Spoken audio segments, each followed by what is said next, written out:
Hello, everyone. This is Brother Benson, and I will be soon be joined with my good panelist, Makobura, Joseph, Musimamo, and Simba. Actually, Simba, it has been a while.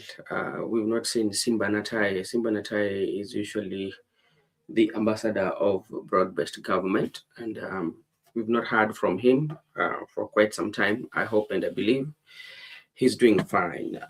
Today there are quite a much that is taking place. Kuna mengi ambayo yanajiri katika mlingo wa siasa. Vitu ni vingi sana. Tutaenda katika nchi jirani kule Uganda. As you know, our neighbors, the Ugandans, today they were voting for their presidential and their representatives. But something that came out is that the what we call it, the electrical machines, or do we call the kimske? In Kenya we call them kimske. Some of them were not working. Majority of them were not working. So they resorted to manual voting, whereby they look at your ID and key in your details. Then from there, you vote, and that's it. So we are still waiting. But before they went to voting yesterday, there were quite a number of military artillery or military police. The military were on the street yesterday. And if you look at Uganda, you can be asking yourself, are they going to war or they are going for an election? So that is something that is happening in Tanzania, and not Tanzania, I'm very sorry, in Uganda. So they are having problems with identification, especially with electronic processes. So they resorted to manually identifying themselves manually. So that is something that is happening in Uganda. There's also would I say good news or bad news? I think all of you know Juja MP Koimburi quits Gachagua DCP amid spy and fraud claims. Remember, huyu ndio ule nasema kwamba MP ambaye alikuwa amejikidnap. Unakumbuka hizo wakati akapatikana huko kwa shamba la chai, sijui ilikuwa wapi. Sasa ameamua kurudi nyumbani, amewachana na chama cha Rigathi Gachagua na amerudi katika UDA, chama ambacho kilimchagua. Wacha tu nikupatia habari hapa. Koimburi, a UDA lawmaker from Juja in Kiambu County, publicly left Rigathi Gachagua Democracy for Citizens Party, blasting its leadership for conning aspiring candidates out of money with false 2027 ticket promises. DCP Secretary General Hezron Obaga countered that Koimburi was just an informal ally who skipped events, demanded a special treatment over rival Alois Kinyanjui's DCP entry, and allegedly spied for Ruto to dodge 15 criminal cases on land fraud, forged certificates, and fake 2025 abduction. The clash revives tension in Mount Kenya politics, where Gachagua is rallying opposition against Ruto ahead of 2027 election, as a similar criticism from figures like Githunguri MP Gathoni wa Mushomba exposed growing rates. So, Miguda, from look of things, from the look of things, DCP is not finding it very easy. Quite a number of members who were allied to Rigathi Gachagua, seemingly going back to President William Ruto. And to be very sincere, there are so many notable figures who were with Rigathi Gachagua that I don't see with Rigathi Gachagua, especially right now. Ketwa Ruguru. Ketwa Ruguru used to be in the Rigathi Gachagua campaign team. Nowadays, I'm not seeing her. We have Kimani Bahati, former Bahati member of parliament, also used to be with Rigathi Gachagua. Remember when Rigathi Gachagua went to the Karen hospital? Was it Karen when he left he did not appear in Senate. They went there, and he was crying on how Rigathi Gachagua was treated. Now he's not with Rigathi Gachagua. So there's something that is happening with the DCP, and this tells you how politics is shaping right now in the country. Paulo, how are you doing? Yes, Miguda, how are you doing, sir?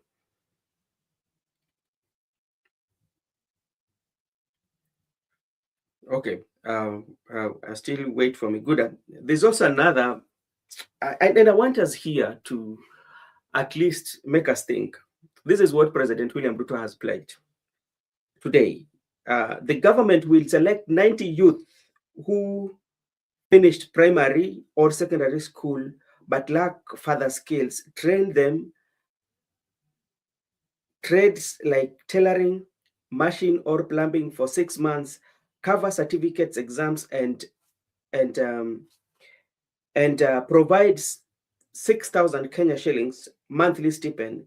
This roll out under the World Bank Nyota program, which targets 820,000 unemployed youths with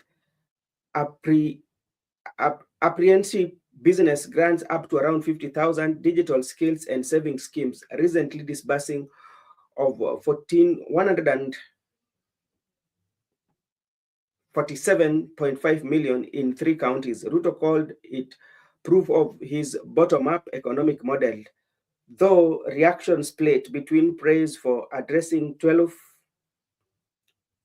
to 65% youth jobless and criticism on as short-term handouts echoing past political terms. So that is what is happening. So here, President William Ruto will be looking at 90, especially these are students who finished primary school or secondary schools. So for example, for those who finished secondary school, primary school, what is making them not to go to high school, to continue or to further their education? Why do you have to decide to give them those training? It is good, though. I'm not saying that is a very bad idea. But why is it that those who have not, these are people who have just graduated from primary school. Some of them want to further their education, and you're telling them this. Or that is a shortcut. I would want to get your opinion on that. And this was happening. I think President was in Machakos, and so this is what is happening. And people are saying that President Ruto is set to implement Raila Odinga proposal to provide unemployment youth with a monthly stipend of 6,000. How will our economy accommodate this? Bottom up, more of bottom down, trickling down the glass. So there's quite a I don't know. That is what is happening, especially with the president on his tour. So sasa kwa wale ambao labda wajajiunga na shule cha upili ama wale ambao wajajiunga na chuo kikuu, ndio msaada ndio wenyu hapo. Rais anatoa msaada hapo. So if you're one of those people, just try and find those places that president, be among the 90 who the president is going to provide with this initiative that he has started for bottom up. Busia County Governor Otuoma forced to say 2-term after the ODM party leader demanded the membership campaigning for Ruto 2027 presidential bid. Unajua, what is happening when you look at ODM, there are those who have decided that they are going to support Ruto, which is okay, because when you look at our Kenyan politics, there are those what we call coalitions, because like right now there is no a single party that can win general election. So ODM is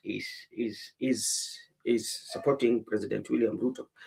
And I want to bring you to attention of what happened yesterday, which we're going to talk about the reason why the Kamkunji rally held by Oburu Odinga and the ODM fraternity, that was a disaster. That was the biggest disaster, especially in ODM. As a party that people know, I think the people who organized that rally are a disgrace to their party leader. They could have done better in Kibra. And if you listen to them, some of them they were sending violence messages, chaotic, That was a disaster. Let me see what our good friend Gypsy Kone say here. All what Ruto is doing is getting on board his equipped voters. Let them gather the two-term. Yes. Let me see also what Paulo is saying here. The project is funded by World Bank, which is a kind of a loan which will be repaid by the government. So this means the taxpayers' money will dig into their pockets. Yes, that is what is there. Megoda Barigani. Hello, Megoda. Okay, seemingly Megoda is not responding. So this is what somebody is saying of what happened yesterday. Dirty politics continued to unfold within ODM as allegation emerged that Oburu is exerting pressure on Sifuna, Babu Owino, and Orengo to resign, raising serious concerns about internal democracy and leadership struggle within the party. True. If you look at what is happening in ODM, there's a leadership struggle.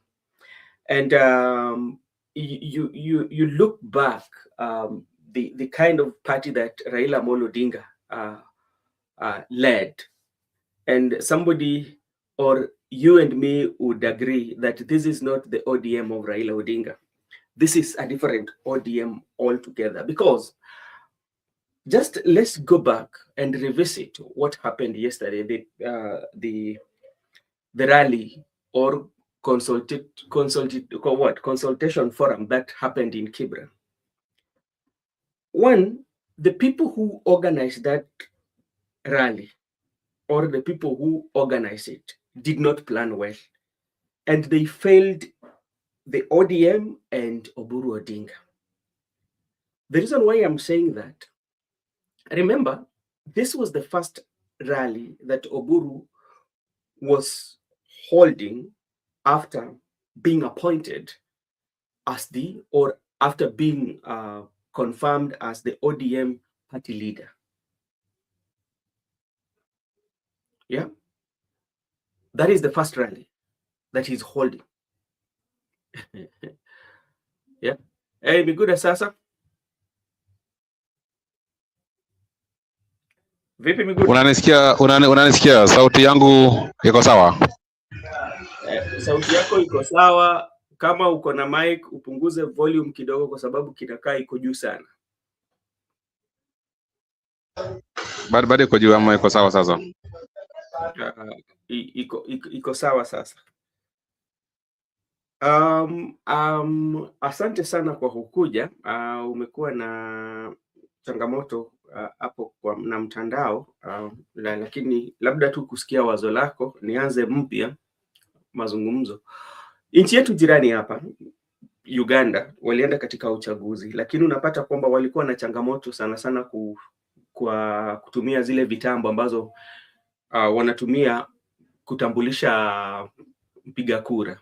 Ikabidi wakaenda kwa ile mtindo wa zamani, na hii ni kitu ambacho labda hata nchini Kenya tumekumbana nayo. Inamaanisha kuwa huwa tunajitayarisha aje kupiga kura kama nchi zetu za Afrika, ambapo unapata kwamba hata baada ya miaka mitano, ambao unajua kwamba tutakuwa na uchaguzi miaka mitano, lakini bado tukienda katika uchaguzi lazima tupitie changamoto kama haya ambayo ndugu zetu wamepitia kule nchini Uganda.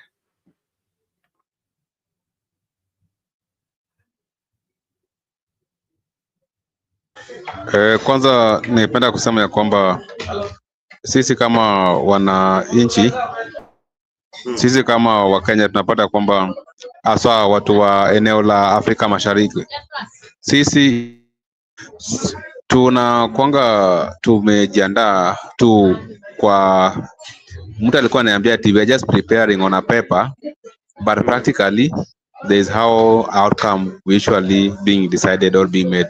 So I can just say first, the people of East Africa, like what have happened today in Uganda, they are being prepared psychologically that they are going.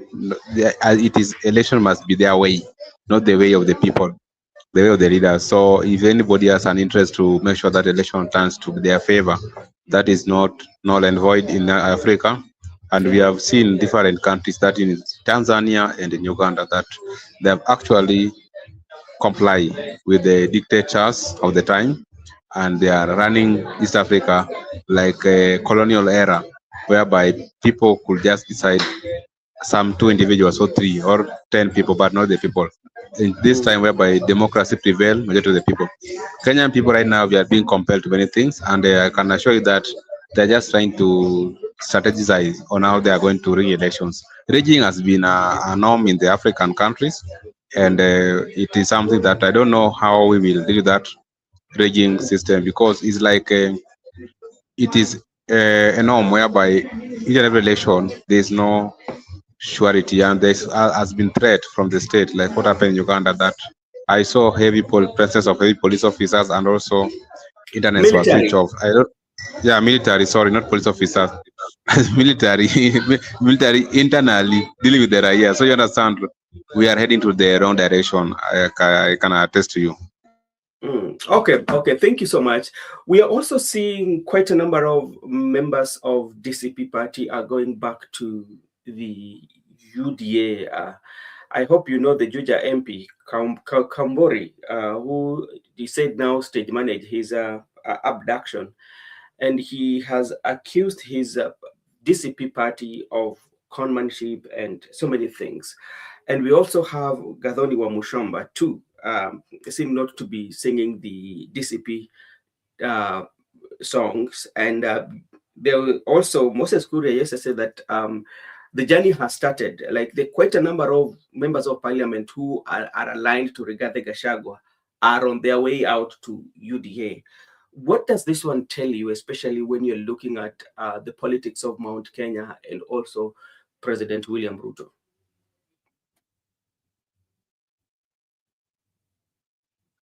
Okay, thank you. I just want to say that, remember when DCP was being formed, there were people who were already in, and you saw what happened when Gachagua was being impeached. Before impeachment, he used to work with people like Oburu, who were vocal and controversial towards William Ruto, and we were even telling Kindiki to heed to our advice to actually sign Oburu on his side, because of the voice she used to mobilize for Gachagua. Then as time goes by, Gachagua all of a sudden become big and also being discussed in the country. He had some few senators by his side. He had some few leaders from Mount Kenya. All of a sudden we saw shifting. People like Ketu Aruguru are no longer there. And even you are seeing that when people are also, they went to DCP at that time, because you understand the wave in Mount Kenya. People prefer Gachagua by that time. And right now, you understand, there are many things that can work in politics. Maybe money has just come in and people are being paid to shift to UDA, or people are being promised that if you are in UDA, we are going to rig for your election. So you better be in our side, because we are going to rig for our people. Anybody who's aligned to UDA in Mount Kenya, we are going to rig for you, so you come back to parliament. I think those are just what we call a cunning politician, using all necessary means possible to persuade people to come to his side. So if you fall to his tribe, that is your own mistake. But I can assure you that even as we are able to read the ground and we're able to listen to Mount Kenya, the Mount Kenya people are done and dusted with William Ruto, and right now they're just waiting for the elections. I can just assure you, because even today I was having some of them, we are discussing, they're just waiting for that election. And William Ruto, I don't think, I not that I might be wrong, that is not my statement, I might be right. William Ruto is not going to get more votes in Mount Kenya. All right. Okay. Thank you so much. There's something that has really happened between our good friend, senior counsel lawyer Willis Senior Counsel Willis, this is what happened. MP Samuel Atandi faces hit over Awasi Primary School for poor state. And remember, Atandi will have to prove us wrong. Will have to prove us wrong, because like when Ndindi Nyoro was the chair for the budget, he claimed that Ndindi Nyoro, some of the, not him, but like majority of the people who were around him, Ndindi Nyoro was allocating some of funds to Kiharu, yeah, a lot of funds to Kiharu as compared to other areas. But now, ever since Atandi became the budget chair, so many people are questioning what he has done. And today, something happened in the internet, and it is trending. Lawyer Willis Evans Otieno shared images Thursday on rundown facility at Awasi in Siaya County, Alego Usonga, tagging Atandi, who chairs the budget committee and oversees hefty constituency funds.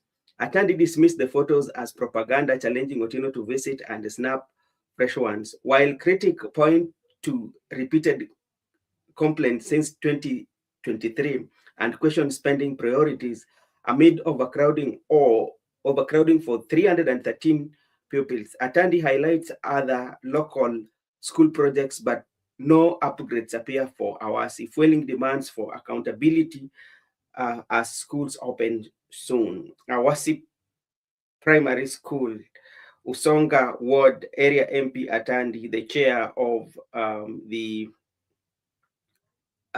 budget committee. And not only him, quite a number of people have shared that. So it tells you accountability here in the internet is, you cannot forget. What do you say about Atandi? Okay, bro, let me say one thing before we proceed. First, you understand that there was speculation, people were speaking, people were talking about Ndindi Nyoro, that when he's the chair for budget, he has allocated more to his constituency, not to other constituencies. But remember, today I was glad because even after him being ousted out of the budget chair committee, he's still one of the performing people in the parliament. And right now, if you go to Cairo constituency, like what I shared with you, you find out that the fees 500 per term. Why can't these other people also, or is he still allocating to his constituency? Even at a moment whereby he's not in the budget committee, nor even a member, but he's still introducing, like each and every pupil in a day school is only paying 500 shillings. And these 500 shillings you'll pay for like 3 times in a year. So you pay 1,500. How many people will go to the school? Many people. And remember, at the local level, if you back to the village, the people who are poor are many. The people who are languishing in abject poverty are many, and they form part of the constituency. So if you can allow for them for their kids to go to school with 1,500, I think all of them are going to go to school. Everybody's now going to go to school. So there is no excuse that I cannot go to school because there was no school fee.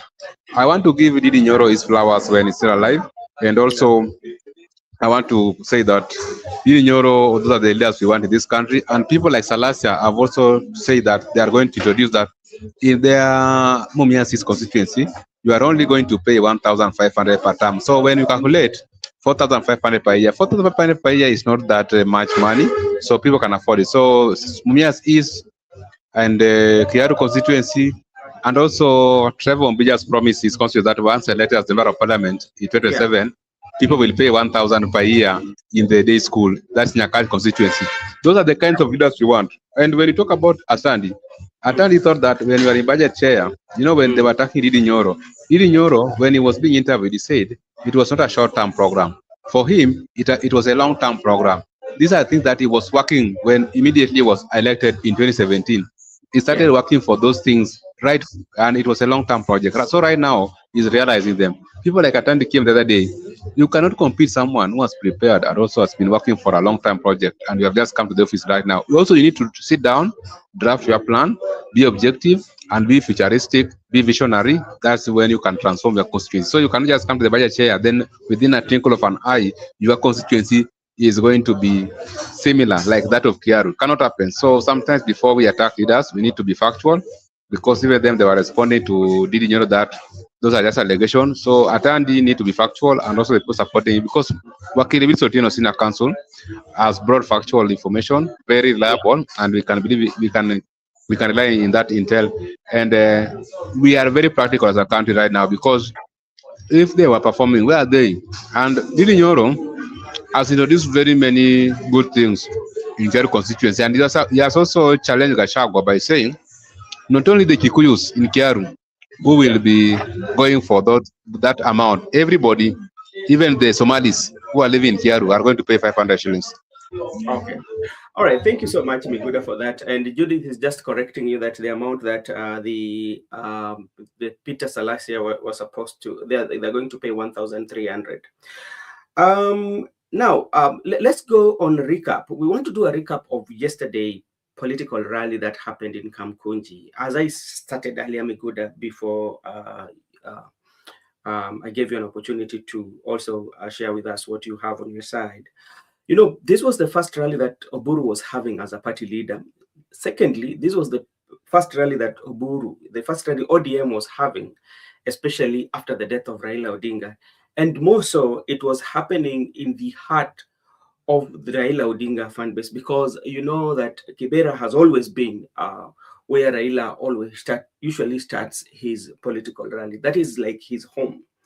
But like when you look at what happened on the rally yesterday, first of all, it was disorganized. I do not know who organized that rally because I feel if they wanted to even to make Oburu to appear more strong, the organization of that rally could have been well planned so that even you send the message, because like political rallies like that one, they come with the perception.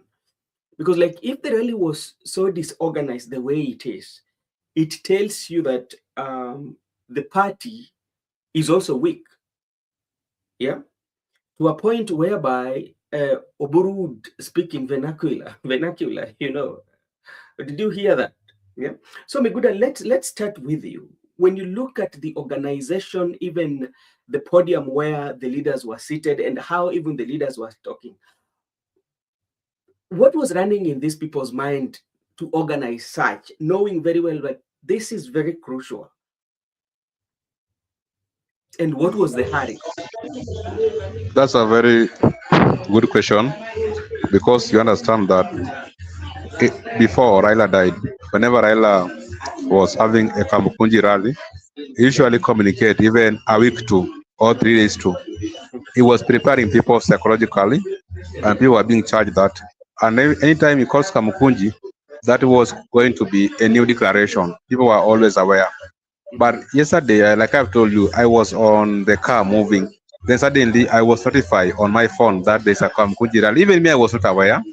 So I was just notified by YouTube that ODM are holding the rally. So even the day before, I never knew there was going to be a rally. That's why it was disorganized. The people organized, we don't know the people organized it. And also the podium, we talked about the podium. And the people who were present and the body language, they were forcing people. It's like I've told you, they were in a hurry to ensure that they go ahead and negotiate with William Ruto. So let them do whatever they want to do. But all in all, that rally was dead on arrival. It was not charged. People were not there in large. There were no multitude of people, and even they were anticipating that goons will be there.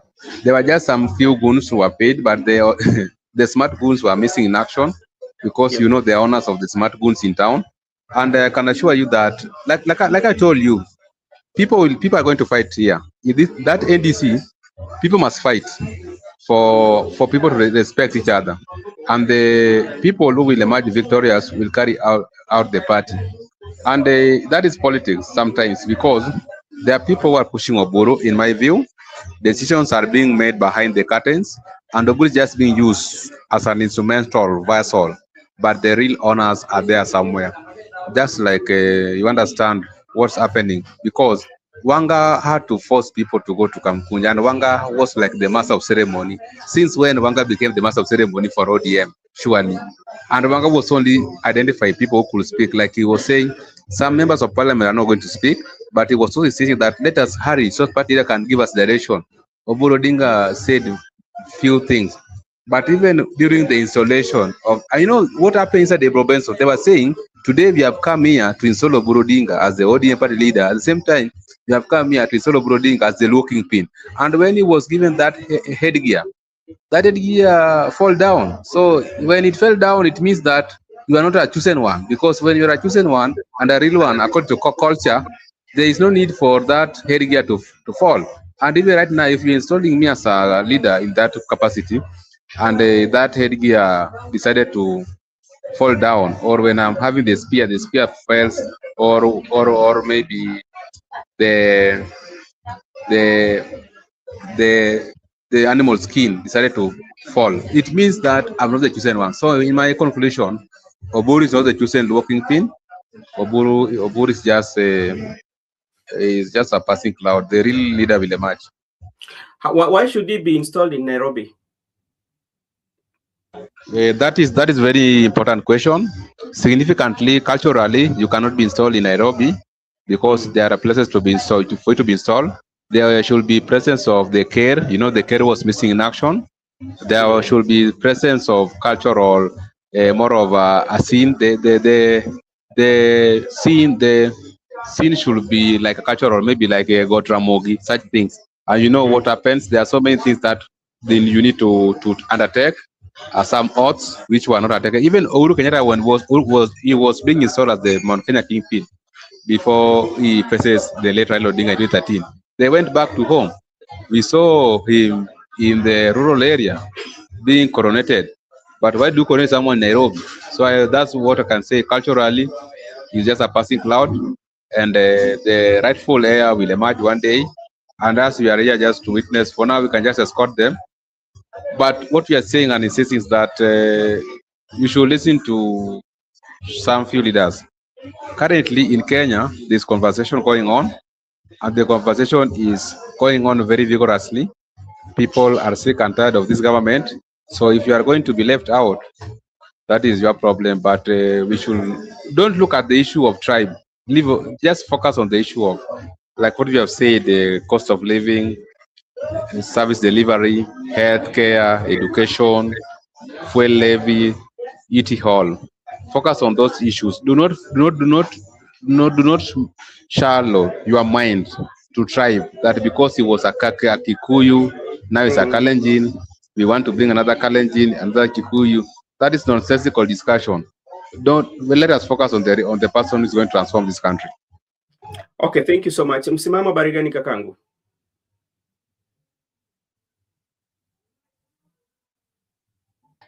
Msimamo habari gani?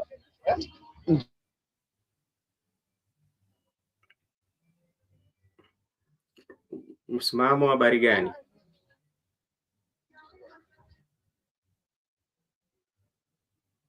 Okay, asante sana. Wacha ndamsubiri, kinakaa labda kuna changamoto. Unanipata sasa? Nakupata vizuri. Bwana, habari yangu nzuri, na wewe? Mimi niko salama. Naam.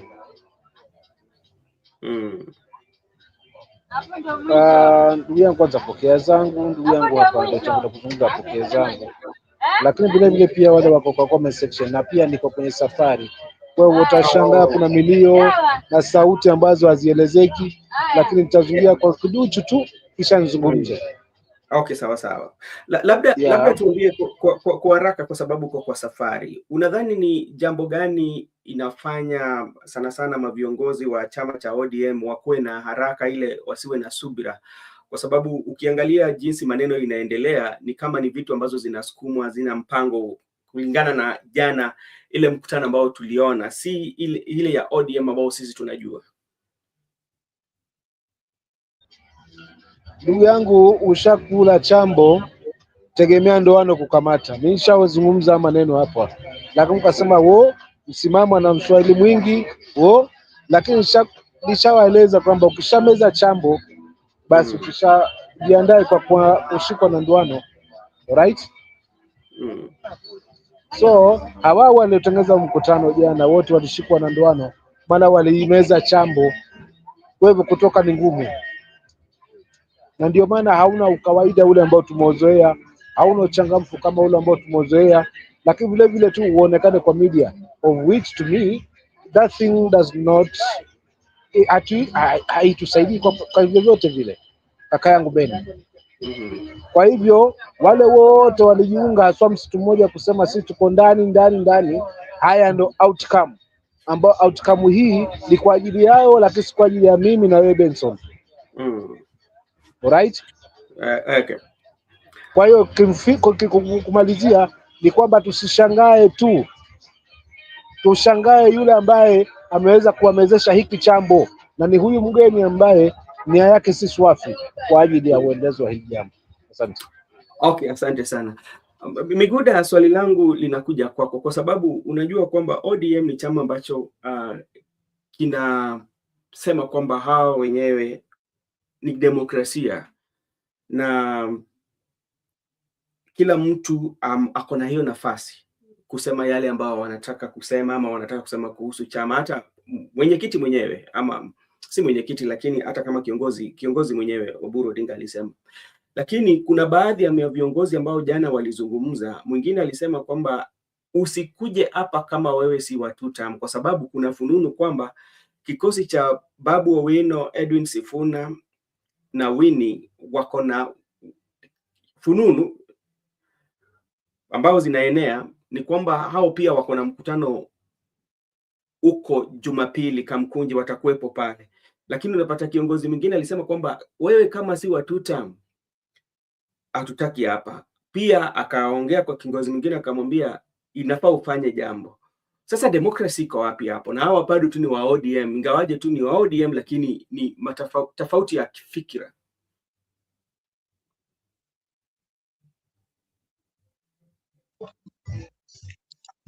Asante sana kakangu.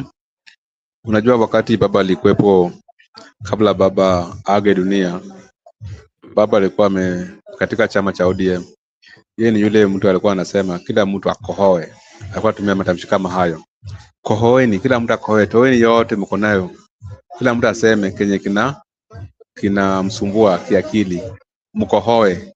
Alafu baadaye wakati wakishakuwa wanaleta watu pamoja, wanakubaliana, wanachukua mwendo moja na wanaungana na marafiki zao, like minded friends. Baba hakuwa anafukuza watu wakikohoa.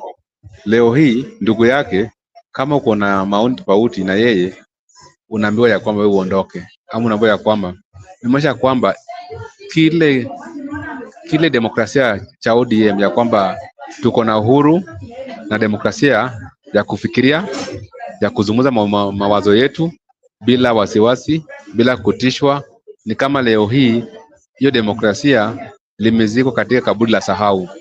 Wakati ulizika baba Bondo, demokrasia ilizikwa huko katika kaburi la baba. Sasa hivi wanasema ya kwamba haiwezekani, lazima kila mtu afuate nyayo ya Oburu Odinga. Hiyo haiwezekani. Tunasema kwamba sisi tulifundishwa kwamba kila mtu, hii katiba tulipigania sisi sote. Na wakati sisi tunajivunia kuwa wa Kenya, hakuna yule Mkenya aliye bora kuliko mwingine, ama hakuna yule mwanachama bora kuliko wengine. Wanachama sisi sote tuko sawa, lakini kuna wale wanaojifanya wako bora kuliko wengine. Kuna wale wanajifanya kwamba mawazo yao au maono yao ni bora kuliko ya wengine. Haiwezekani. Kila mtu ako na uhuru ya kufikiria, kila mtu ako na uhuru ya kutoa maono yake, na kama tukubaliani haimaanishi sasa sisi maadui. Tunakosa kubaliana, lakini baadaye lazima tufanye mambo kulingana na vile tulifundishwa na mambo mazuri. Hatuwezi ungana na wewe na unazidi kupora nchi. Hatuwezi ungana na wewe na elimu ya wana Kenya unakula pesa za elimu zote. Hatuwezi ungana na wewe na hakuna fedha za afya. Vile vile hatuwezi ungana na wewe na hatuoni mabadiliko tushakupatia mamlaka katika miaka 10 iliyopita. Sasa mimi ningependa kusema tu hivi. Tukue watu wazuri, tukue watu waaminifu, tukue watu ambao tuko na msimamo. Tusikue watu ambao hatuna msimamo, hatuna hata mawazo mazuri kwa wananchi wenzetu. Ni sisi ni wale wasee tunaangalia tu tumbo letu. Ni tu tumbo letu, kama si tumbo lako au jali tumbo la wananchi. Sasa hiyo ni sio jambo nzuri, na ningependa tu kusema tu sasa hivi ni lazima kila mtu ajumuishwe, na lazima kila mtu alete kwa meza Kama watu kwa meza, hiyo meza itavunjwa na itavunjwa vibaya. Okay, asante sana. Labda tu nikiuliza msimamo swali, nadhani pia wewe pia ulikuwa na nafasi ukaona jana yale yaliyotokea. Mimi nataka kuzungumzia mbunge wa Ruaraka TJ Kajwang', mheshimiwa. Katika mazungumzo yake yeye mwenyewe alikuwa anazungumzia Rigathi Gachagua kwa mkutano kama ile ambao labda nyinyi mlikuja, kwanza ni mkutano kubwa sana. Unapata kwamba yeye mwenyewe alileta jina la Rigathi Gachagua. Sasa pale Rigathi Gachagua alifanya nini? Na nyinyi mko katika mkutano yenu, jamaa jaongea na nyinyi, lengo lake haswa lilikuwa ni nini?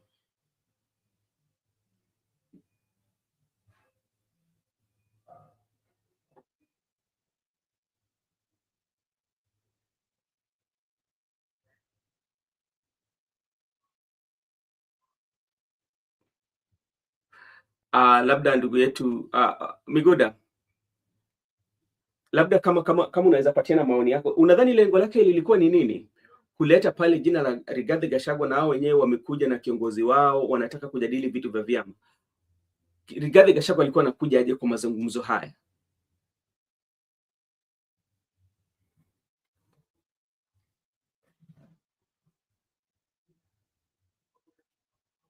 Okay, kinakaa watu wange leo. Sawa. Ni kama leo kuna shida na mtandao, lakini tutapambana. Ningependa kusema hivi, wakati unazungumzia Rigathi Gachagua, unajua hiyo swali ukiuliza kina TJ Kajwang' watakwambia hata wao Rigathi Gachagua wao wazungumzia ni sawa, wanasiasa wanazungumzia kwao wenyewe, lakini kama walikuwa wameenda Kamkunji kutangaza wazi ya kwamba wako na msimamo fulani, kwani msimamo yao ilikuwa Gachagua? Hiyo ndio swali tunauliza. Msimamo yao ilikuwa Rigathi Gachagua? Kwani wao walienda tu huko Kamkunji ati sisi msimamo yetu ni Gachagua? Wangeenda pale Kamkunji na waambie wananchi ya kwamba sisi kama chama, hii ndio msimamo yetu, hii ndio kauli yetu kama chama. Lakini unapata kuna saa zingine mtu tu mwenye amevuta bangi zake anapatiwa microphone, yeye anaanza tu Gachagua, au mwingine anapatiwa microphone anaanza tu William Ruto.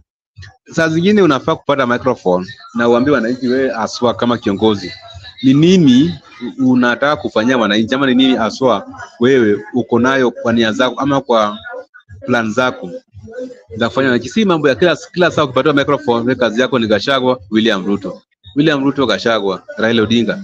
Hizo siasa zimepita na wakati, na sasa hivi viongozi kama hao hawafai kuchaguliwa. Mtu kama TJ Kajwang', yeye alikuwa anataka kuweka jana mazungumzo ya kwamba sisi kama chama yule adui yetu ni Gachagua. Na pengine kama wewe adui yako ni Gachagua, mimi adui yangu si Gachagua. Pengine adui yako ni Gachagua, lakini pengine hata Edwin Sifuna adui yake si Gachagua ama Babu Owino ama Maida. Wewe kama hata ukiulizwa Gachagua alikufanyia nini wewe TJ Kajwang', hata ana jibu. Yule mtu ambaye anasema anaweza kuwa adui ya Gachagua pengine Rais William Ruto, juu wao wanajuana vile walipatana, vile waliachana na vile saizi wanatusiana. Lakini wewe mtu mdogo unaingiza kwa vita za wazee, hautawezana kweli. Mimi mtu kama TJ Kajwang', mimi naye siwezi cheza hizo siasa ya kwamba ati mimi kama ni kiongozi wa nchi ama kiongozi wa eneo bunge fulani na ingiza kwa siasa za wadosi ama siasa za wakubwa ya kwamba sasa mimi natumika kutusi mdosi mwingine ama mkubwa mwingine, ama mimi natumika na hapana. Mimi niko na nia nzuri ya wananchi, nazungumzia wananchi, nazungumzia mabadiliko. Hivyo ndio siasa inafaa kuwepo. Hata kama utanipatia kamiti katika bunge juu nimekataa kufanya mambo yako, hiyo ni yako. Juu unapata wananchi ambao ama weneo bunge langu wao ndio wamenipatia mamlaka, wamenipatia nguvu nikuje katika bungeni. Si vile mtu amenichagua, si Gachagua amenichagua. Sasa mimi siwezi enda katika bunge la kitaifa kufanya mambo ya William Ruto. Siwezi katika bunge la kitaifa kufanya mambo ya Gachagua. Mimi naenda kwa bunge la kitaifa kufanya mambo la wananchi ambao wamenichagua na kufanya mambo ya wananchi wa Kenya kwa jumla. Hizi siasa za sarakasi ambao unatumia mtu katika bunge la kitaifa ambaye yeye ni afisa wa serikali, kazi yake ni kuamka asubuhi Gachagua, kazi yake kuamka asubuhi William Ruto. Hapa na wewe enda pale bungeni, kazi yako ya kwanza ni kuhakikisha kwamba umetuakilisha sisi. Kazi yako ya pili ni kuunda sheria, na vile vile kazi yako ni kuhakikisha kwamba serikali umekuwa kama opposition. unaangalia serikali vizuri. Sasa hii kazi ya hizi siasa za matusi ama siasa za chuki, hizo siasa za wazee, na sisi kama kizazi kipya hatutacheza hizo siasa. Na kama wewe ni kijana chipukizi kama mimi, unakuja hapa hizo siasa zako za wazee ya kutusi watu, wewe you are in the wrong place. Right. Asante sana. Mimi kauli yangu, Gibson, thank you so much. Mimi kauli yangu kuhusiana na ile wakati ambapo TJ Kajwang alipatiwa nafasi kuzungumza na wananchi ama wanachama wa ODM ama wafuasi wa ODM, badala ya kusema jambo ambalo labda kiliwaleta yeye akaingilia mambo ya Rigathi Gachagua, ni jambo moja labda yeye mwenyewe alikuwa shaangalia akaona kwamba there is that disconnect. There was a big disconnect between the people themselves and the leadership. And you know, one thing that what politicians usually does is whipping the emotions of the people. You know, I think they've whipped the emotions of the people with Rigathi Gachagua, and they've squeezed Rigathi Gachagua until it has no effect, especially in any campaign rally. So when you want to come and say that Gachagua, you need to do this, I think it is high time also they should come up with, these politicians, they should come up with things that could make meaning to the people. Gachagua has his own art of politics that you cannot take away from him, whether you label him tribal, any kind of label that you're going to give Rigathi Gachagua, that one doesn't matter. But you should find a way of how do you make sure that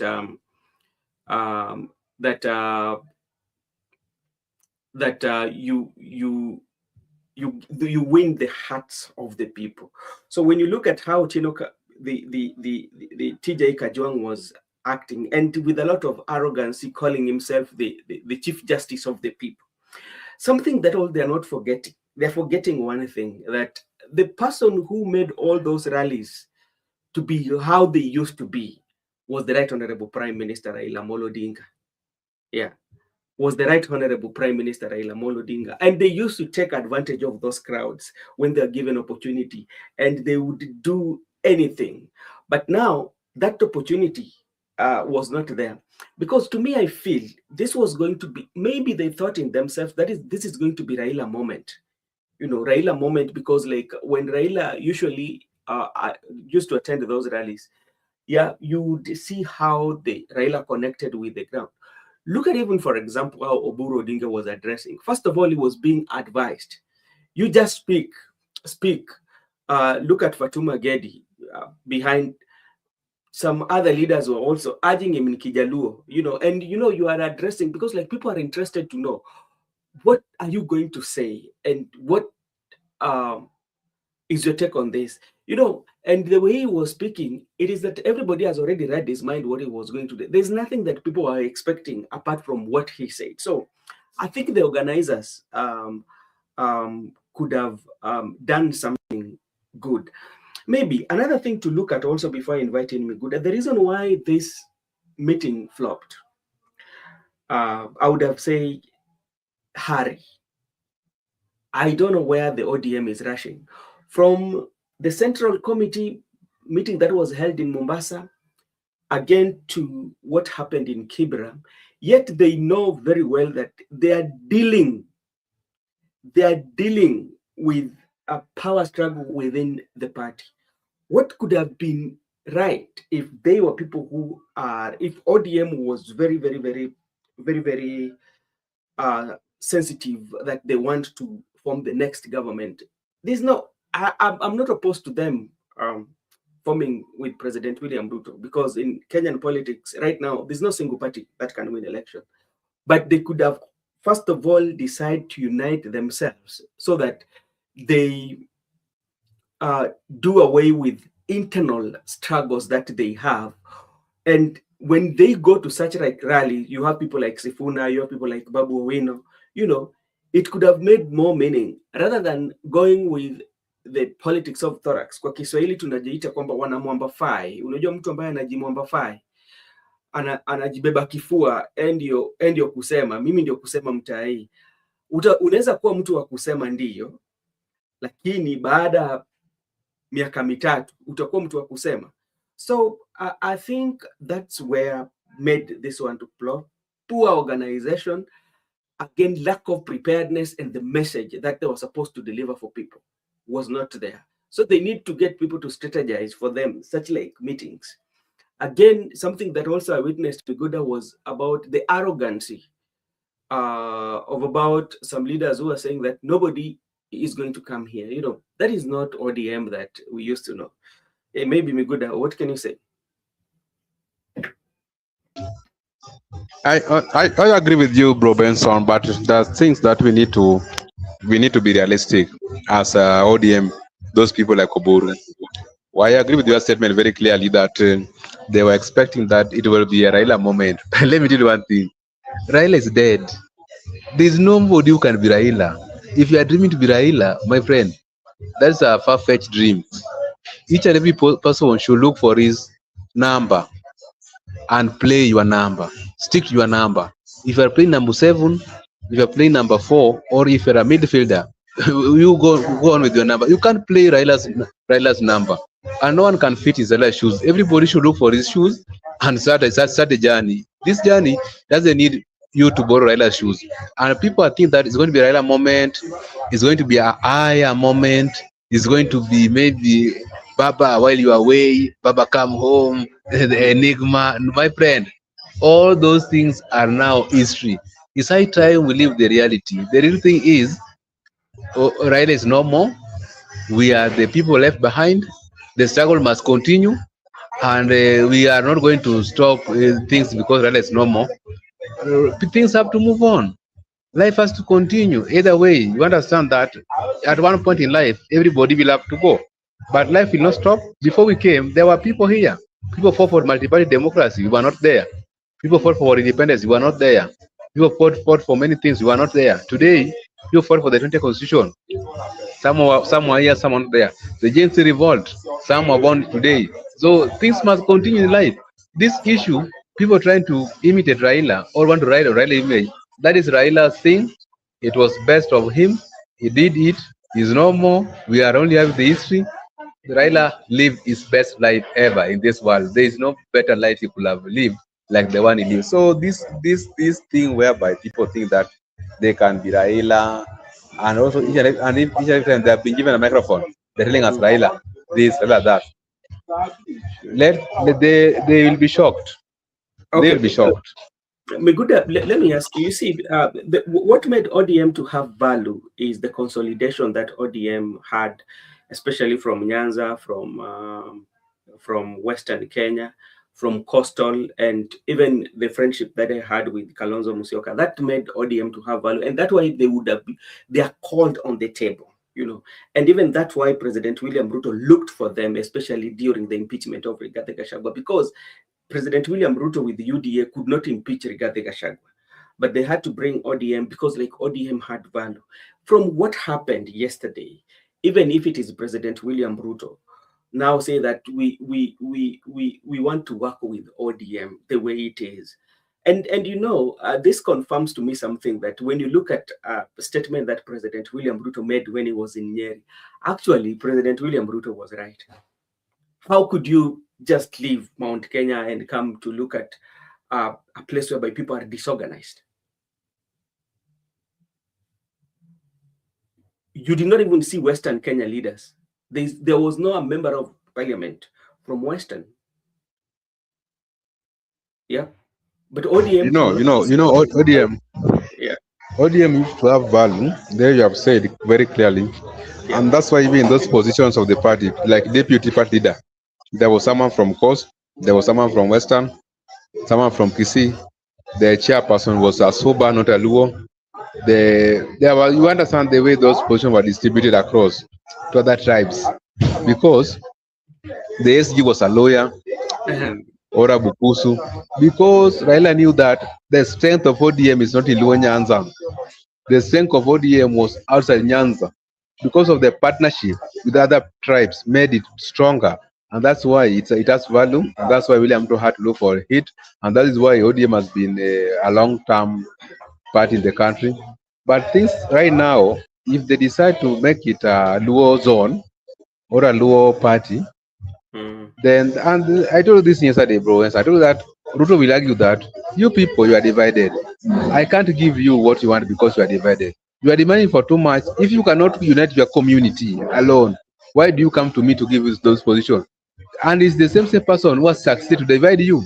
That's the gospel he will sing to you. No, no, no, no. You are demanding too much in negotiation, and already you are divided. Look at Owalo. Owalo is now running for the presidency. Onyango is running for the presidency. ODM alone is not even in unity. People are divided. They are Team Owino, they are Team Sifuna, there is Team Oburu. So why do you come for me this much bargaining pact? And yet you know very well that you people, you are not as strong as you used to be. So as for me, as William Ruto, I'm going to give you what befits you.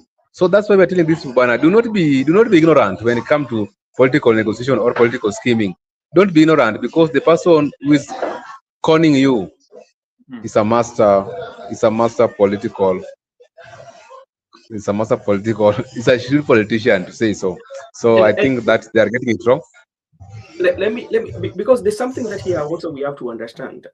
We are not opposed to ODM joining any other camp or having negotiation to President William Ruto, but we are asking them what is their value. What value do they bring on the table? If they are energetic men, for something that we have to agree. When you look at especially the campaigns in Nairobi and mobilization, Babu used to mobilize, and that is something without doubt. And remember, now you want to go without your energetic men, the younger people, especially the people who have energy. Babu Wino has following, is something that you cannot take away from him. Yeah, he knows how to mobilize. And why can't you use the potential of these young people? Even when you go to negotiation, you make them to be one of those people who are going to negotiate on your behalf so that you can get a better deal. How can you get a better deal if you are weak, if to say?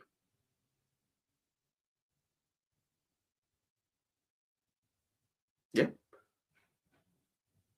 How can you go and get a better deal if you are leaving people like Sifuna out?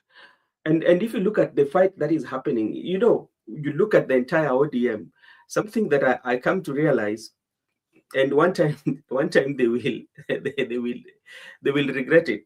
People like Kasmuel Makore, and I saw our good friend nowadays has become a very strong member of ODM. I think I need to invite him here. Our good friend Honorable Kennedy Ondiek. I saw him today in one of the TV stations, and I will reach out to him so that we can have a conversation with him. He is our good friend, and one of the things, or one of the issues, if they wanted ODM to be strong, is how can we, because for now we know one thing that they have to accept, that in ODM we are having power struggle right now. There are people who are on the other side, people who are saying, okay, we are going to work with Ruto. There are people who are not willing to work with the President William Ruto. But now it is upon the party to bring a meeting, or to call a meeting, and let's agree. Let us reach a point whereby what do we agree on? We are agreeing at 80, we disagreeing at 20. How can we make sure that this 20, first of all, we see on how we agree on it, then we start to negotiate and see where we are going to be. But with what happened yesterday, from the way some of the leaders were speaking, from the way they were talking, from the organization, even the party leader himself was being encouraged. You talk, and it tells you where are they? And some of this, the intelligence, President William Ruto has intelligence report, or the intelligence community that will tell president, you know what, hapa hapa tusijisumbue, yeah, na bado ndio mnataka kwenda kusema kwamba mnataka deputy. How can you get the deputy? Yes, your partners, like people from Western Kenya, you're not involving them. Those part of your strength. How can you get the deputy? Looking at the cost is also giving the demands. If you cannot give Joe, then we will form our political party. What does it tell you? it tells you the coastal will go away. Look at Kisii. Matiang'i is also there with these people. Yeah, he's saying that, okay, we are negotiating, we are charting our path. Then at the end of the day, the party is going to be a Luo party. Yeah, it's going to lose that national outlook. Then, and Kenyan politics is that usually doesn't look at. I usually say that the Kenyan politics does not look how bright you are. Yeah, it doesn't look how bright you are. What matters at the negotiating table are the numbers. Numbers speaks. What numbers are you bringing on the table? What numbers? If you want to say that you want a deputy president, yeah, so you are a deputy president. You cannot get a deputy president, especially in this coalition with the kind of disorganization that you have in your party. Look at now Miguda, even Kalonzo. You see how President William Ruto has been attacking Kalonzo because he knows the potential of Kalonzo. However small it might be, but he knows that potential can change, can cost him. So what do you have to do? You have to prepare yourself early enough. So which means Kalonzo has a value right now. That president is trying by all means to make sure that he has to win Kalonzo on his side. Yeah. So Miguda, what do you think?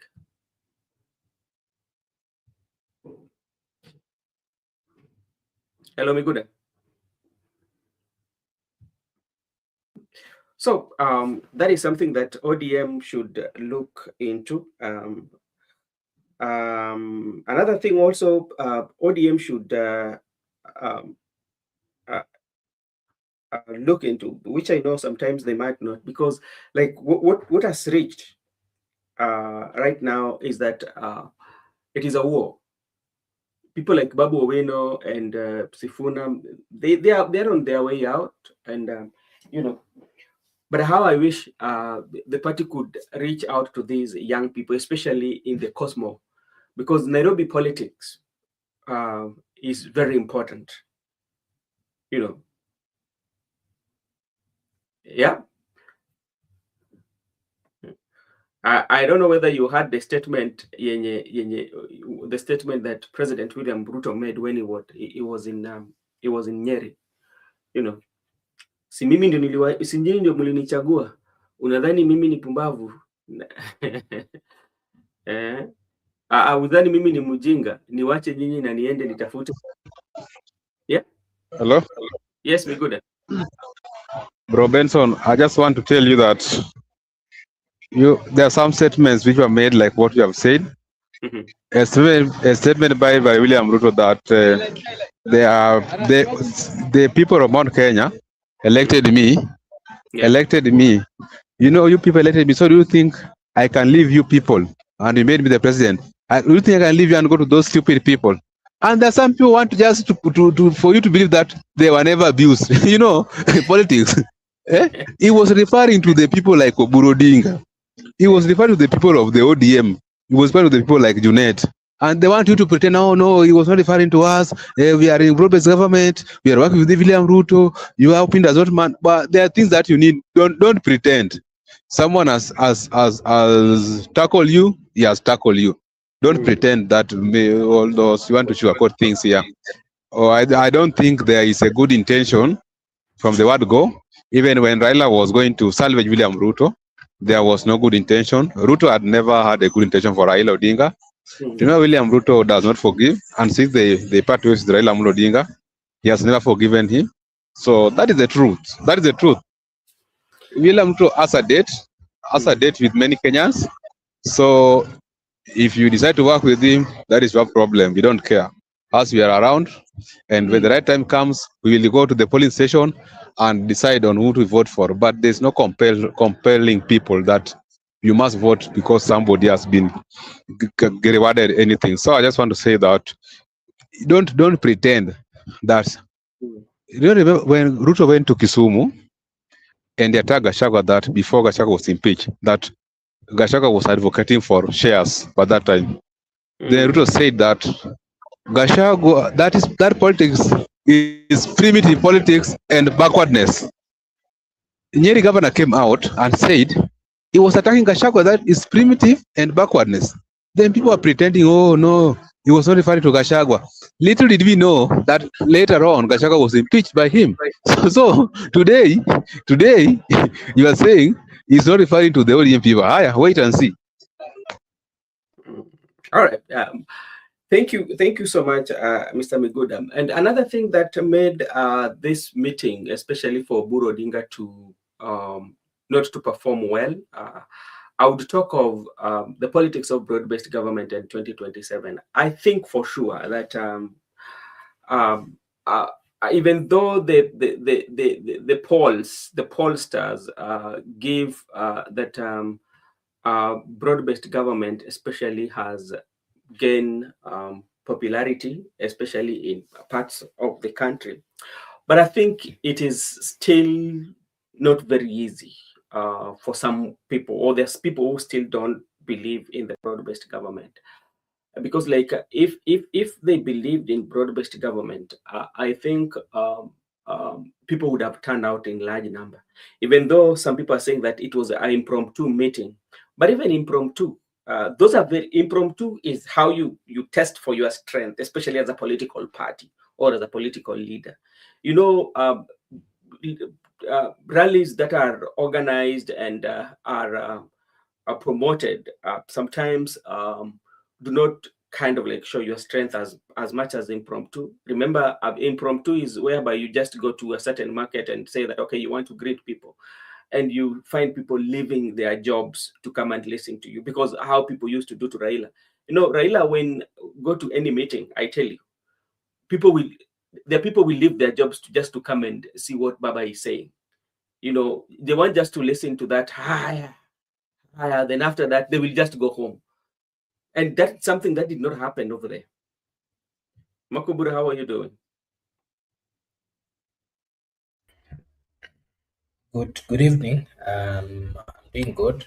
Thank God. Mm-hmm. Hope you guys are also doing good. And, Mm-hmm. you've just talked of Baba and people coming to listen to him. Just him saying higher, higher was enough for the people to, for their souls or for their, you know, it was, I don't know how to even put it. It was such a powerful such a powerful way of introducing himself from the people. It was a brand that Raila had. And you said that, and then I've just remembered the many times that Raila used to hold all these, all either meetings with the people, whether campaign, all these meetings that he had with the people. He would, okay, okay. He would start with that statement of higher as the opening remark. And I'm telling you, at the end of each and every conversation, Raila was one of the politicians that the people of Kenya knew his moves, particularly even from how he spoke. You would know very well that at this particular moment, Raila is almost finishing the conversation. You will know that at this particular moment, Raila is, from the tone and how he expressed himself, the people had learned Raila in terms of politics and how he operated politics, and the people loved it so much that they wanted each and every time to associate or to be there to listen to him. Remember the many kitendawillis, the many stories, he knew quite a lot in terms of history. He would give it to you. Look at the history of the colonialist. Look at the history of Africa. Look at the history of each and every tribe in the Republic of Kenya. And you would know all those people who, in one way or another, suffered on behalf of a community, and he would acknowledge it. And whenever he would, speak about them, it looked like he was, he was awakening the spirits of the toughest or the freedom fighters. And if whenever the people heard of it, they would feel that this is the person, this is the right person. We are not seeing that, and we're not going to see it any soon in any politician in the Republic of Kenya. Oburu Oginga, as much as he's a blood brother to Raila Amolo Odinga, he is not talented in the field of charisma. I mean, he does not have the charisma, the political charisma that Raila used to have. He cannot have it. He might be having quite a lot in terms of resemblance, in terms of the tone and the voice, but the politics that Raila Amolo Odinga played was one top-notch politics that whether you are his son or whether you are his blood brother, it is difficult for anybody you know, to continue that kind of politics. And that then reminds me of Otieno Kajwang. If you remember the late Otieno Kajwang, the first senator of Homa Bay, who was also a close confidant of Raila Amolo Odinga, a man who also played a high politics, a man who would move the similar manner that Raila used to do.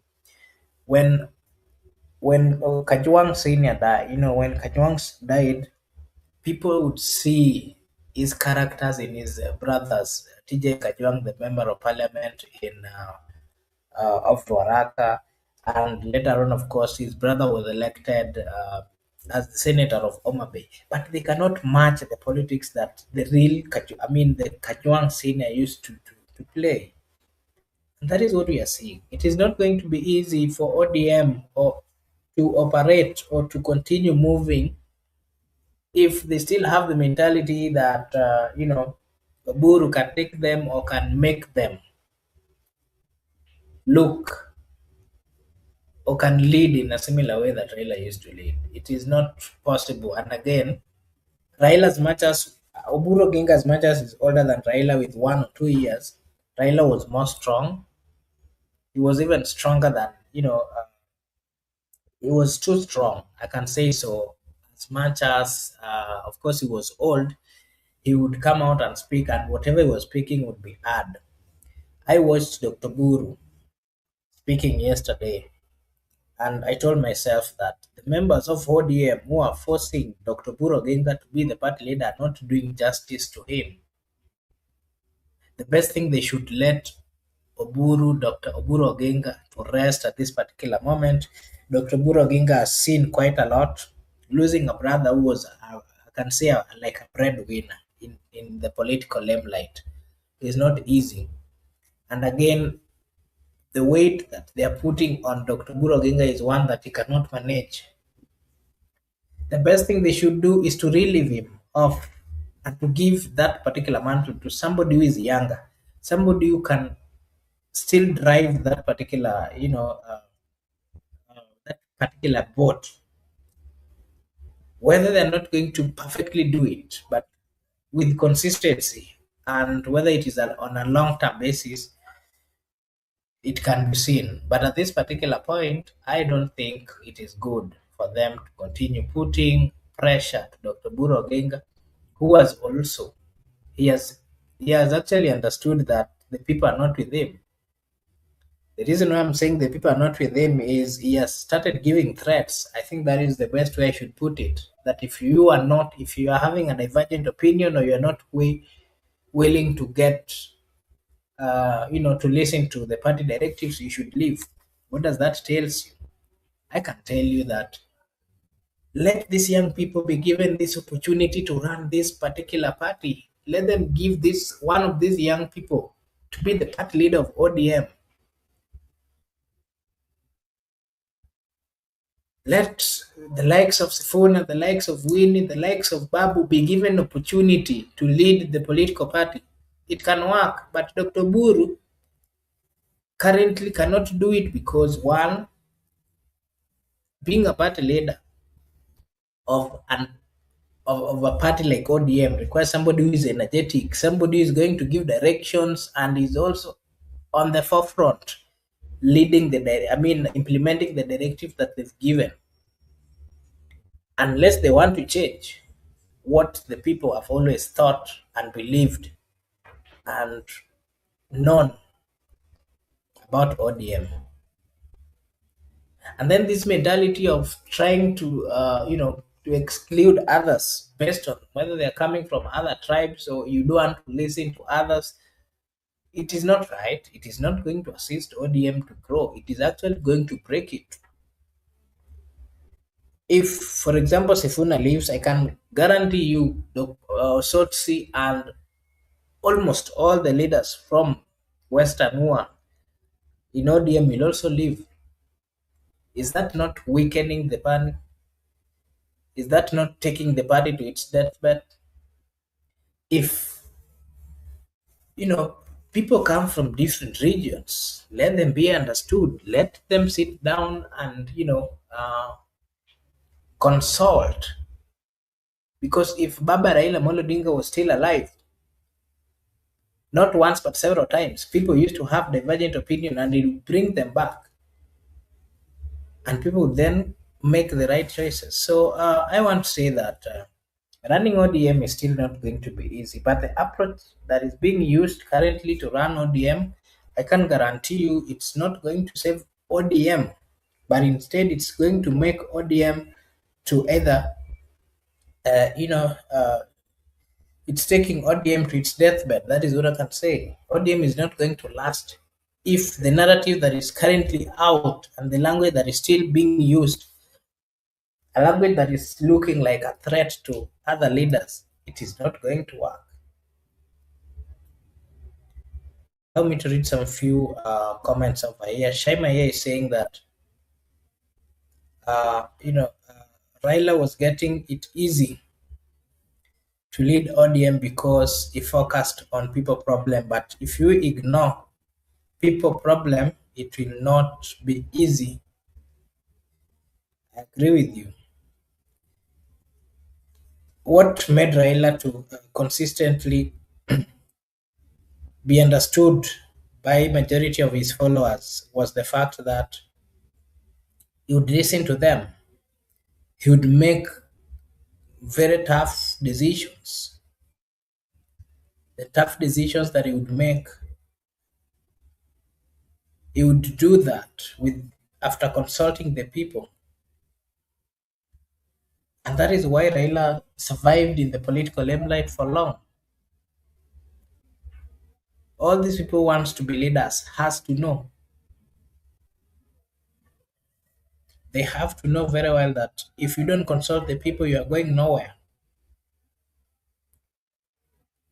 Yeah, so that would be my take. Allow me to just acknowledge the presence of our good friends, Paul. Paul, thank you so much, Paul, for finding time to be with us. Our good friend, Good Year, thank you so much, Good Year. We really appreciate. I can also see you've gifted us some, some packs over here. We really appreciate. Thank you so much, Good Year. I can see Gen Z001, Judith Caruitha over here. Thank you so much, Judith, for also finding time to be with us. I can see Shaima. Shaima, thank you so much for as well being with us. We really appreciate your presence. And who else? Yeah. So I just want to remind you that, of course, this is Brother Benson Media.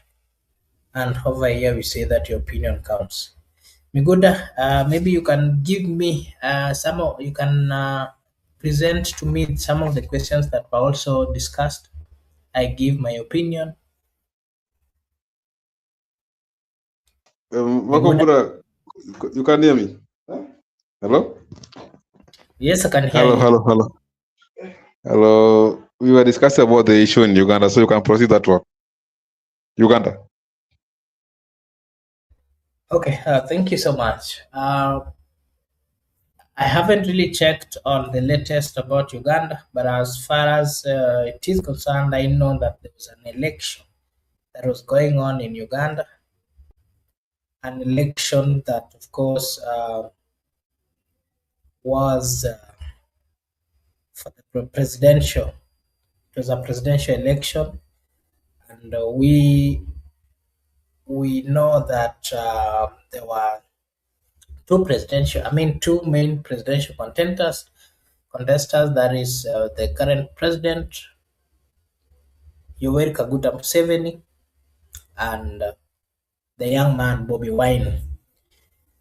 He has a very difficult name. I want to say that first, I can say that for the government of Uganda to decide that they were going to shut the internet and all those other platforms that are used by most of the young people, that was the first sign that this election was going to be rigged. And I can guarantee you, you will hear that it was serious. There was a serious rigging. Because why? The question is, why would a government decide from nowhere that they're going to shut down internet? Why would they do that? What is it that they are fearful of? What is it that they want to hide? Why is it that they want to be in darkness? And then the other question that will come is that what kind of things do people do in darkness? I can say that that government, of course, had a plan or has a plan. We saw similar things happening in Tanzania. And then what was the outcome? We saw a government, a sitting president getting 98% of the votes, something that is next to impossible. And that is what we are going to witness in Uganda.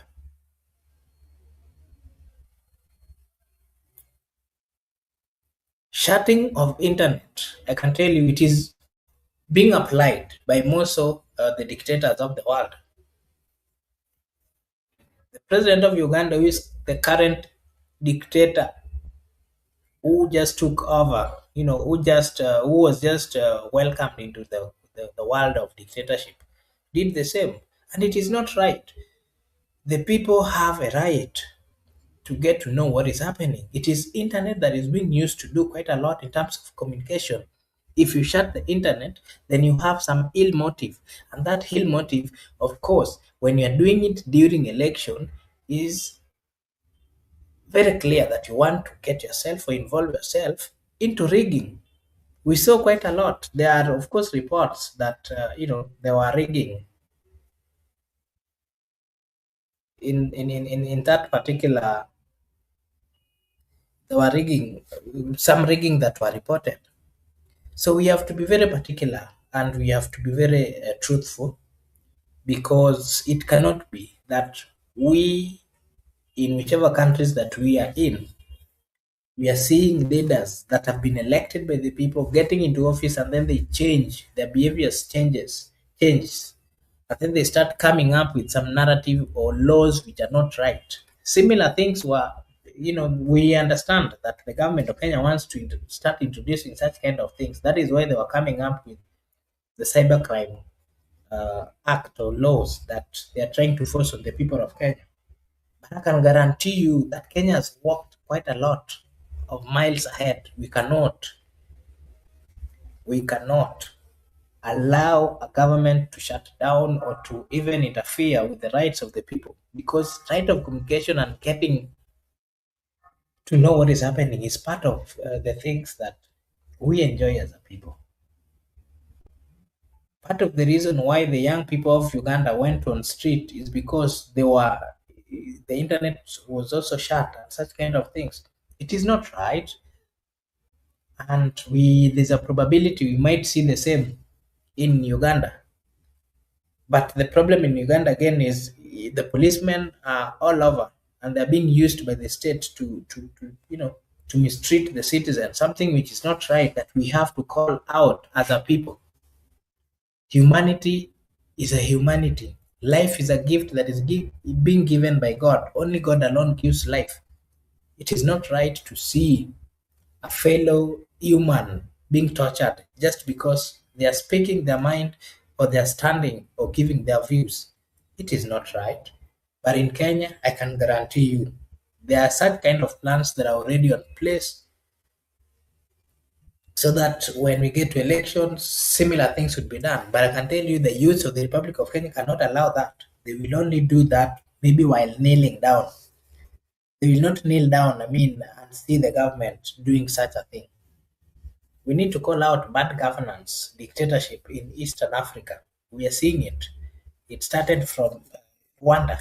It wasn't that massive. In Uganda, it has always been there. It seems like all the dictators of East Africa are, learning from Uganda. We saw the president of Tanzania also behaving like acting like a good student of dictators after learning some few tactics from the neighboring. You know, we are seeing similar things also in Kenya. So we need to be very watchful, and we should not entertain certain behaviors, because if we do, the moment we allow leaders to start implementing laws which are illegal, then that then becomes the basis of bad leadership.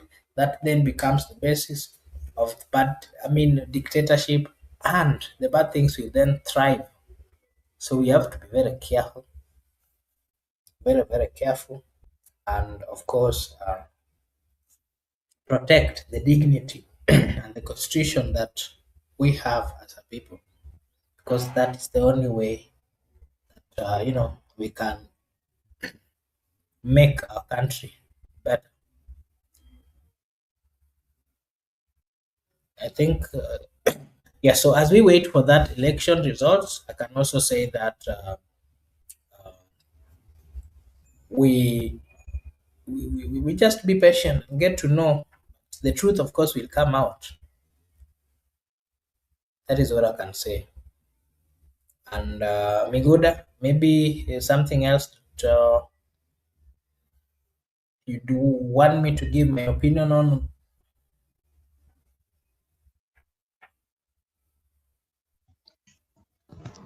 Maybe you can give your opinion on statement or remarks by Ruto when he was in Nyeri. He was saying, "You, the people, voted for me. Do you think I can go for those Washenzi?" Who were these people being referred to? Okay. Thank you so much. I did give my view on the same yesterday, but I said that it is wrong for leaders to be using some remarks which are not respectful, because as a country we've come from far.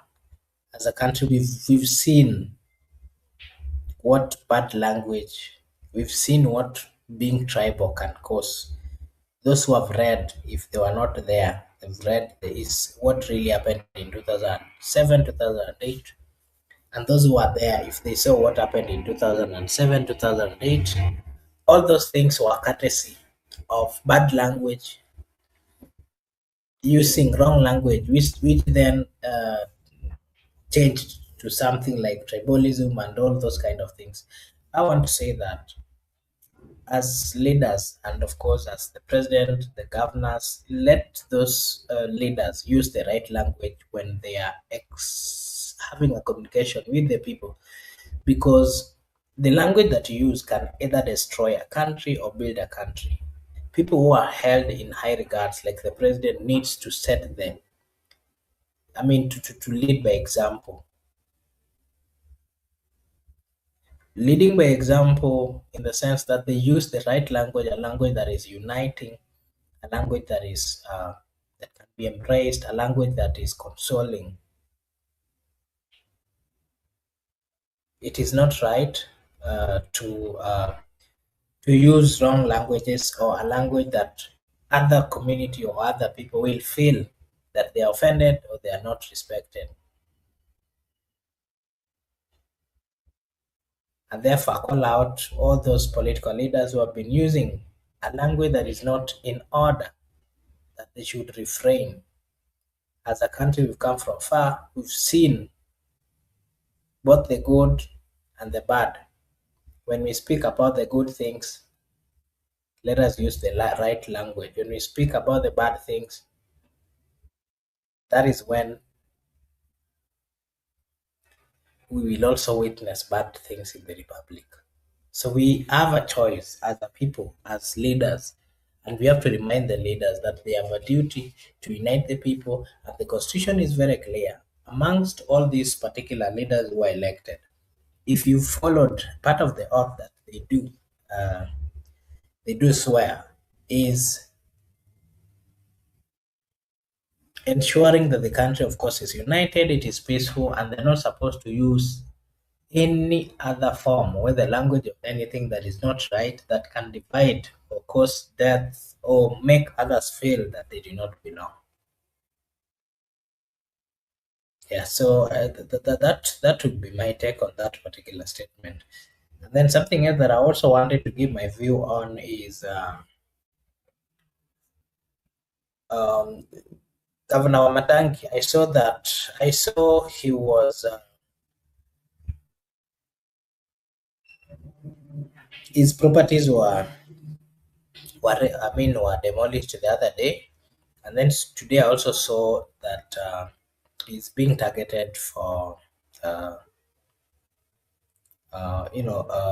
the EACC of having misquandered almost 800 and something million, and some of his bank accounts. His bank accounts have been frozen by the courts.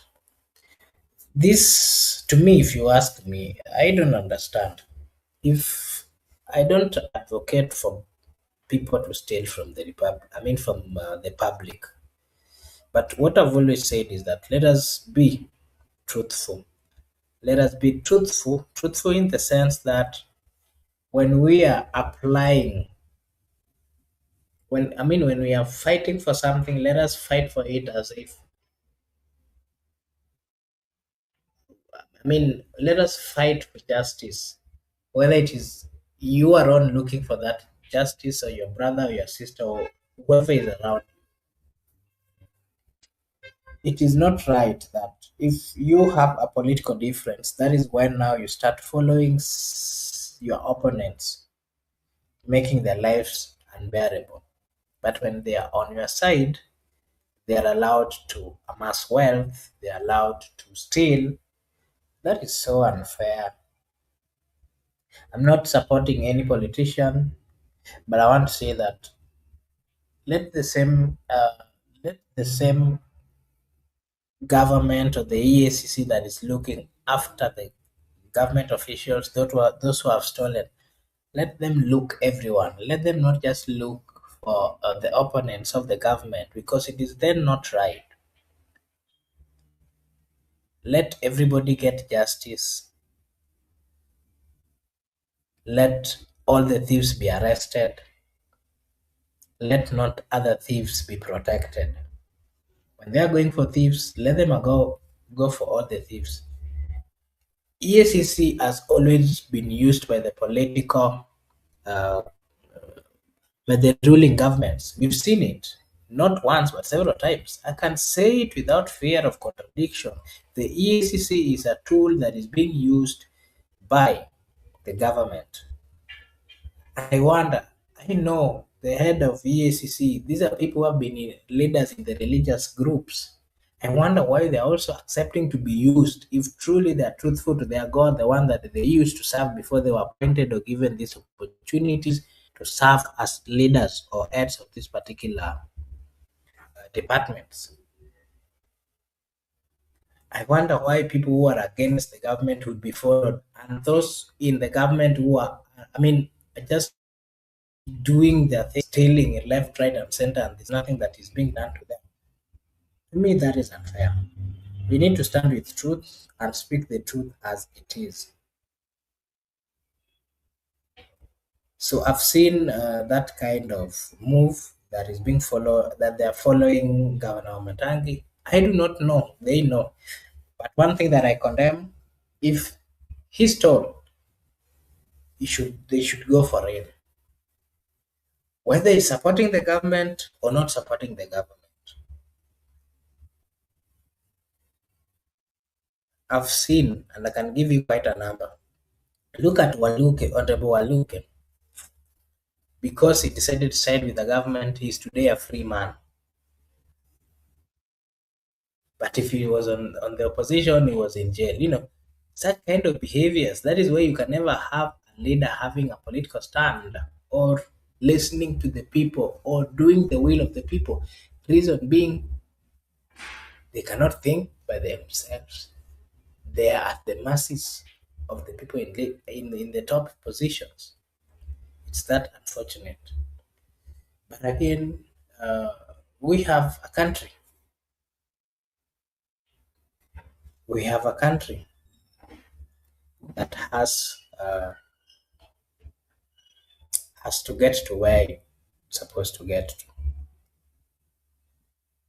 That would be my remarks again on that particular move by the EACC.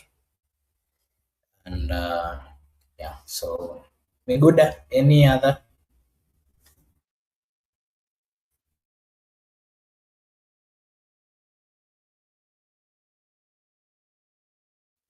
Miguda, are you there? Or any question from the Yeah, comment section? I'm following you. Just proceed. I'm listening.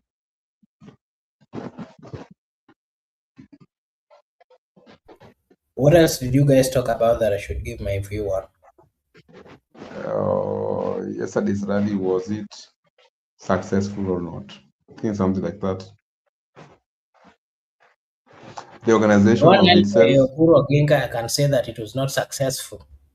And I can say Why that do under you the think watch that is of now? Oburu Oginga, the brother to Raila Amolo Odinga, ODM is falling. That is the truth of the matter. And I wanted to put it as plain as said it. It is under the watch of Dr. Oburu Oginga Odinga, who is the blood brother of Raila Amolo Odinga. The ODM is the political party is dying.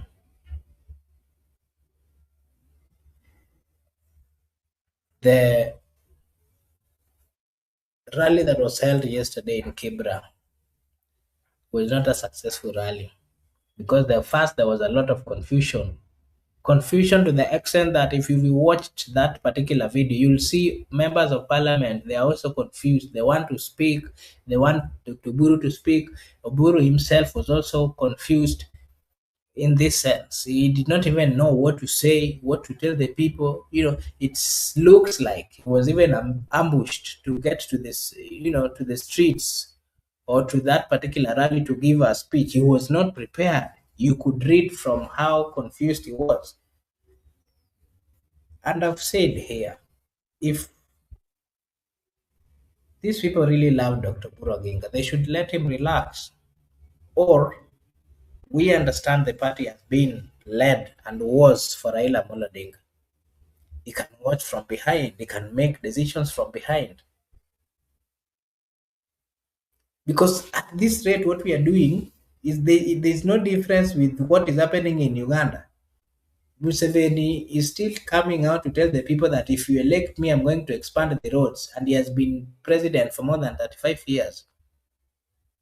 That if you elect me, I'm going to improve the Wi-Fi system, the internet. And he's been president for more than 35 years. And I've heard even his personal advisor saying that after Museveni, it is his son Muhozi, who is the CDF, Uganda. Why would we come with the same narrative and then we start saying that ODM party was Raila Amolo Odinga's? So his brother, Dr. Oburu Oginga, has to take over by force. Whether he's old, whether he's in, he can make the decisions, whether he's incapacitated, whichever state that he is, that it is Raila's, so it has to remain with the brother. Those are the wrong decisions that we are making. We have firebrand, young, energetic, knowledgeable, educated young people who can drive that particular party. Instead of them being given the opportunity, they are being sent out of the party. The question we're asking is, there is no difference with what is happening in ODM, with those things that are happening in Uganda, those things that are happening in Tanzania. We have a rotten system in ODM. That is the truth of the matter. It cannot be that somebody who is 80 something years is still the party leader of ODM, and yet we have young people who can do it.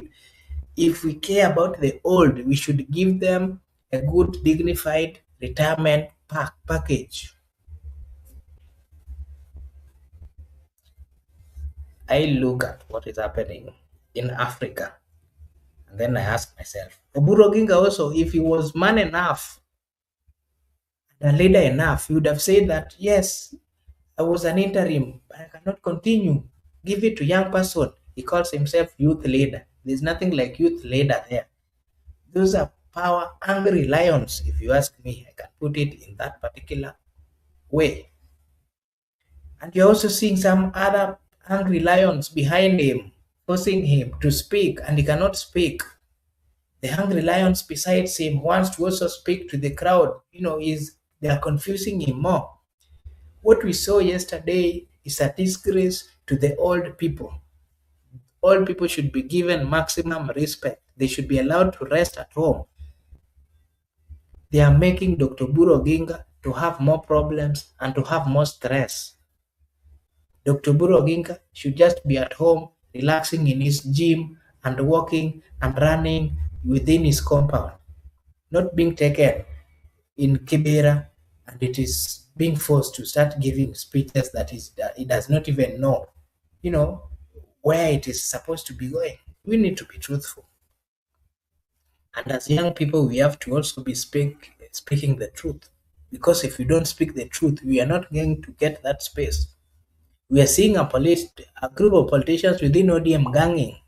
The other day, I saw Wanga, the governor of Homa Bay, saying that she's the one who gives the tickets, and if they've noted you, they will.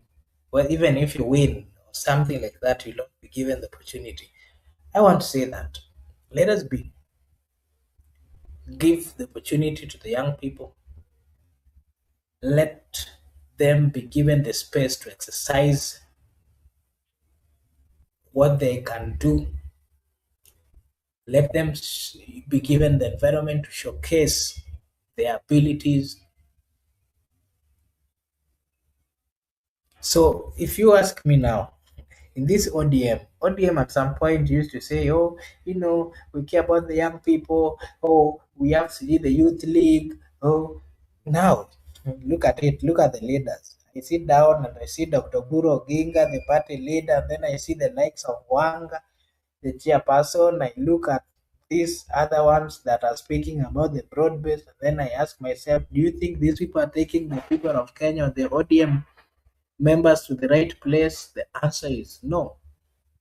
These people are full of greed.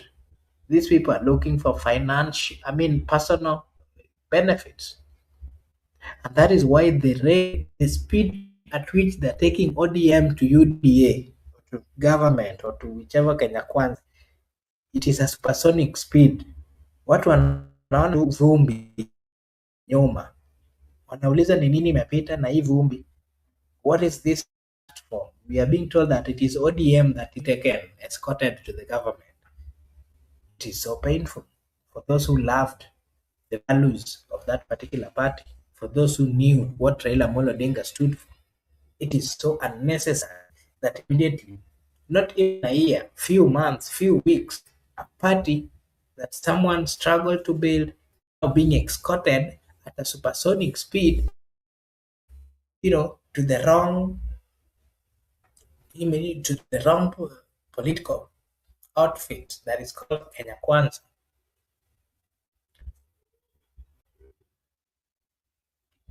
It is improper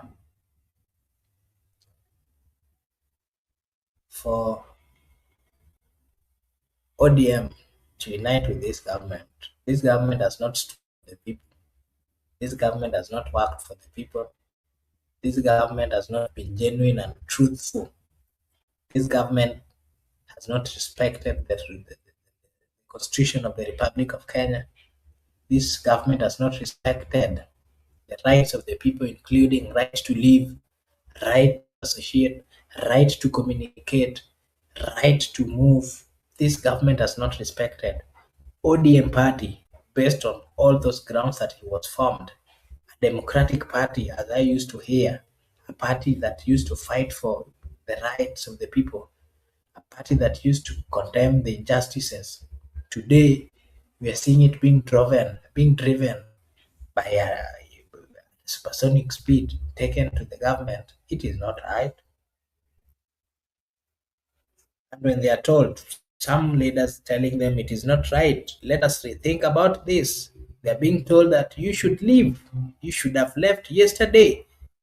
And if you question, you are being told you are from another area. This party belongs to us. So Raila's narrative and the thinking was the party was a national party. Today, some leaders changing or making the party look like a Luo party, a party that was national, a party that was vibrant. It is not right. We need to call those leaders out. That the ground in land is not as good as they use, and that is why they're also looking for state support. That is why they're this particular party to government so that they can look or ask for this from the assist them. Run that particular party so that they can get the opportunity to rig themselves into positions come 2027.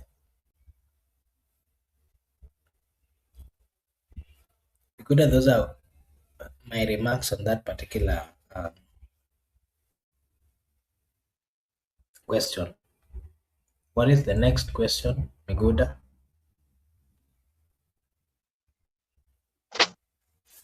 What's the future of ODM without other affiliate tribe? If now that's for the lower people, what's the future of ODM? And do you think right now there's a discussion in the country concerning of how to remove William Ruto from power? Why do you want to associate with someone whom people are planning to remove from power? The future of ODM is finished.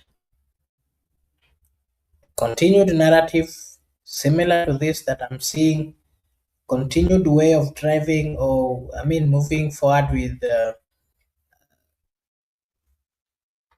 problems that are currently there. When they're not looked in, nothing positive that come out of ODM.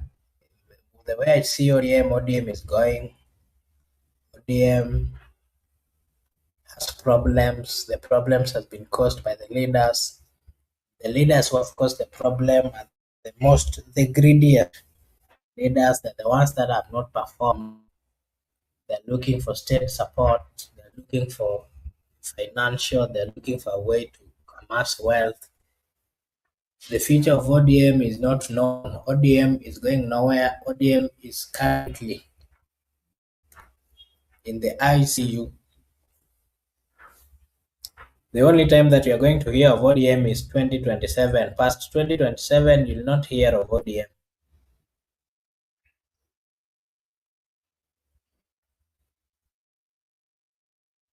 Yeah. That would be my take on that. And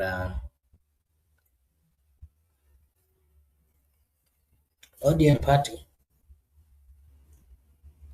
is not going to survive if majority. They're saying that the Luo Nyanza MPs are the majority. If you check or look at the Luo Nyanza, there's a group of Luo Nyanza who are also not associating themselves with the government. They're saying this government has done nothing and there's no way they can continue working or support that particular government. So it is not all Luo members that are also supporting this particular government. But I can say that all the leaders from other regions, whether it is Western, whether it is Coast, whether it is Kisii, there is quite a number of leaders and not who are satisfied. Most of the ones from the Western. Should they leave the party, that would mean that the party would still lose the many numbers of members of parliament that they've always had, that has always always given them the strength. The more the member of parliament, the more the member of elected members within the party, the stronger the party.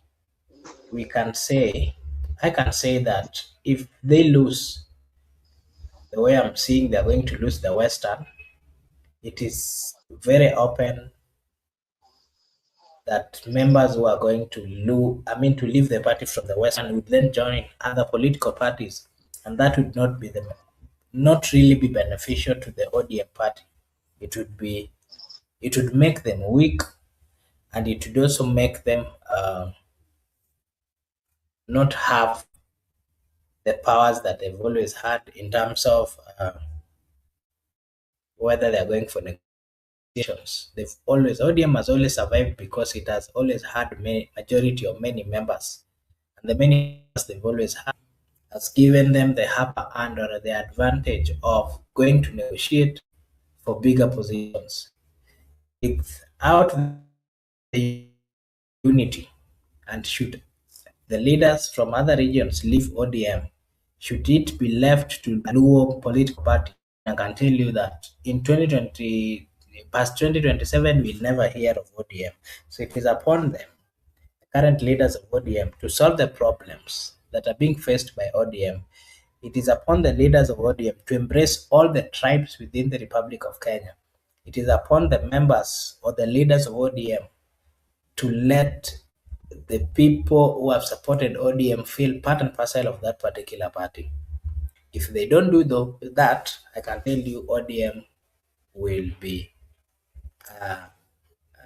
some small party in the coming years. Simba Netaya, you can also give us your views. You've spoken of quite a lot.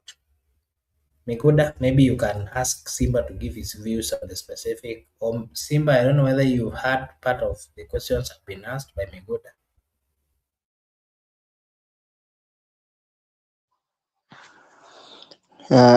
Habari bwana Mako Bora na Mikuda, nafikiria mnaendelea vizuri kama mnanipata.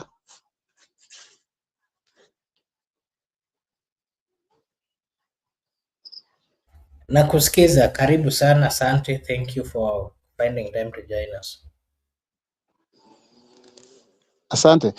Lakini kwa maoni mafupi ambayo nimepata kama unaendelea nayo, nafikiria kuna kitu moja yenye sijui ni watu wengi ama ni wewe haujaelewa. Chama especially chama cha ODM ilikuwa ni kucapture power ikiwa ODM. Hiyo haikuwezekana, na wakati walifaulu kufikia hapo, lakini ikasambaratishwa na taasisi za serikali ambazo zilikuwa ziko katika uongozi wakati huo.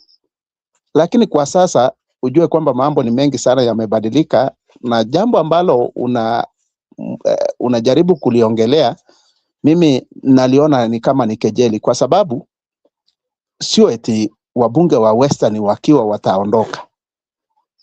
Wabunge wanaenda kuwa ni wachache, lakini chama ambacho kinaitwa ODM kitakuwa ndani ya serikali, na hiyo ndio madhumuni kubwa ya political party. Sasa kwa sababu itakuwa ina winning coalition, hawa wengine pia hata kama watakuwa katika vyama vingine lakini watakuwa ndani ya serikali. Hiyo ndio kitu hamtaki kuambia watu eti itakuwa ni hivyo. Ndio wataenda vyama vingine lakini ambazo zitakuwa aligned. Kwa saizi sisi agenda yetu ni kusign a pre-election agreement na UDA kucapture power, sio kuimarisha chama eti chama kiwe maarufu, kiwe na wabunge wengi. Hayo mambo yote yaliisha wakati baba alituacha.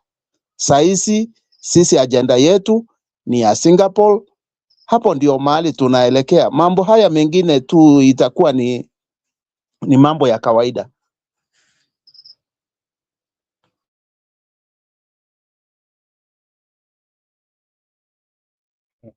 Maybe Simba, if you can answer me this, what is the need of a party like ODM then joining the government, but they're joining a government with 7 members of parliament or 10 members of parliament? And you know very well, some years back, they've been getting more than 160, 80 members of parliament. Well, should those other members of parliament, other leaders from other regions who feel they are secluded, should they join other political parties? How is it going to be beneficial to ODM? And something else that you should also not see by is that when you see other leaders saying that they are not willing to continue being in ODM, the reason is they are not supporting the agenda of broad-based government. They are not supporting the fact that the current president has performed well as per their expectation. And so part of the reason why they would leave is we are leaving to join other political parties that are not subscribing or supporting the government. I think that is that is the truth of the matter. Or what is your say? Makobura, the truth of the matter ni hiyo vile unasema hivyo, na hiyo ndio tunaita demokrasia. I agree with you. That is democracy, and we've boasted of being democratic country. But my question to you is, what is the need of ODM risking something that they can solve so that they can find a solution of what is the risk of it going that they are going to join a government and then going to have 10 members of parliament instead of sitting down and solving their problems so that they go when they're going for election they can have maybe 90 or 100 members of parliament. What is the justification for them having 10? ODM cannot form a government by its own. It has to go into a coalition. Na hivyo ndio wamekuwa wakifanya before. What's the problem doing it now, like the way they had been doing it? I haven't said that there is any political party that goes for elections alone and win. And what's the problem? ODM forming a coalition government with UDA. Why is it bitter? You know me, I'm asking you a question. There's nothing like bitterness. I'm just asking you a question. Simba, you have your own home. I want to put it in this manner. Makobura, kwa sasa wacha nikujibu kwa njia ambayo ni very brief. Raila Odinga died na Mungu aiweke roho yake mahali pema penye wengi, akiwa amewacha chama cha ODM katika ndani ya serikali. This fight is a small fight yenye hata iwezi enda mahali. Wale wenye wanapinga watoke waingie vyama zingine wachaguliwe kutoka huko. Then tuone ni wangapi kati ya hao wenye wanapinga watarudi. Mbona hiyo experiment watu hawaitaki? Who do you think is going to lose? Is it not the political party that has always been the most vibrant? ODM will form the next government ikiwa in a coalition with UDA. It will not lose anything. People who will lose the individuals. Are they not going to, with the same narrative that is currently on the run, Brother Simba, are they not going to lose other members of parliament from other regions if they don't listen and solve the problems that are currently facing? Those members will lose individually. Wale watu ambao walikuwa na fikra sababa, walikuwa wanafuata fikra, maadili na inchi kue. We will lose nothing. Do you know what makes a political party strong, Simba Netaya? Would you kindly clarify to us what makes political parties strong? And being that you've been around, you know what has always made agenda ya chama ni kuform government. Period. Hiyo ndio sababu all are formed. So agenda ya chama ni kuform, to win government. Okay. So if you have a political party, if I decide to form and in fact, I have, allow me to just say this. Kwa goal tumeona ndio hii. Yes. Simba, I'm asking you a question. If I form a political party today, and maybe you as the president, me as the deputy president, we win the election, and we have no members of parliament, we have no senators, would you still be happy that yes, we won? We have won the election? You are the president, I'm the deputy.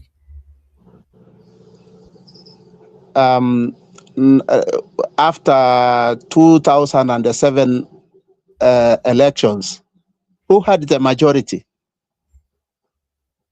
That's a different example. No, it's the same question. It's the same question. It's the same question umeuliza. ODM had the Enda kwa majority. uchaguzi wa 2007. Who had the majority? ODM had the majority. But Then remember, did it that form a was government? a grand coalition is totally different, far much different, with a government that has been formed. Marco Bura, let's reason this thing. After election, it is the time that a grand coalition was formed. But mimi kitu yenye nimekuuliza, it's a different question. Immediately after the election, who had the majority? Of course, ODM had the majority. Ndio walishinda urais? Of course, they won the No, president. ndio walishinda urais. As far as I know, they won the presidential. Unajua hii mambo ya Faras ndio nataka turekebishe. That is the truth of the matter. Who was declared as president? Kibaki was declared, but he didn't win. That is the fact. Where jibu kitu vile ilivyo, na hivyo ndivyo vile ilivyo. Hakuna kitu itawahi change kwa records za government. Whichever the case, whichever the outcome, unaweza kuwa na minority. Hata saa hii uchaguzi yenye tumetoka hii ya 2022, who had majority and what happened after? Hii vitu zingine tuachane nazo. And you've not answered my question. As a political party, what would excite you? Suppose you are party leader, that you are going for presidential election, you've won the presidential election, but out of 300 or 200 members of parliament, you have only won 5. Then that will be the results. Okay. Ndio sababu kuna kuwaga na post-election coalitions. We have pre and a post. What we are doing now as ODM, it's a pre. Simba, can I ask you a question? Niko hapa. If you followed the campaigns of William Samoei Ruto, the President of the Republic of Kenya, do you still remember the promises or the agenda that he had for the people Marco of Kenya Bura, during his... I want to answer you in very brief words. Enda kwa Mtembei TV, go to the answered, get my record as I put it every day tukiwa kwa show. I was not for. He's the president now. Nothing happened. Hatukuama. We are not defeating anything. Ruto is the president. Nobody is saying he's not. I'm just asking you a question. That are you aware, or is it true, that once you get into government or you win an election and you don't have the majority, there are many chances that you'll get out, you'll not be able to implement the promises that you gave to the people. Today, you're seeing the president talking about Singapore.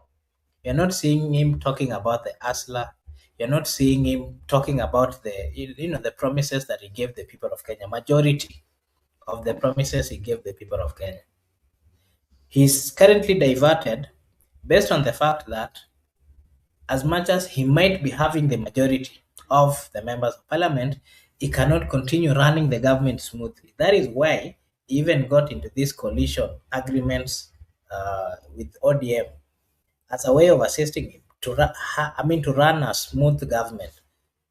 So my question to you is, back again to the ODM, what is it that ODM is going to benefit? Should they get into government, but they do not have the power to make the decisions that are going to help them as a political party?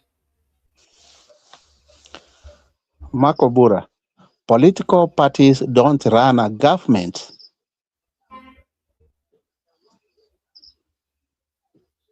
But the president forms a government.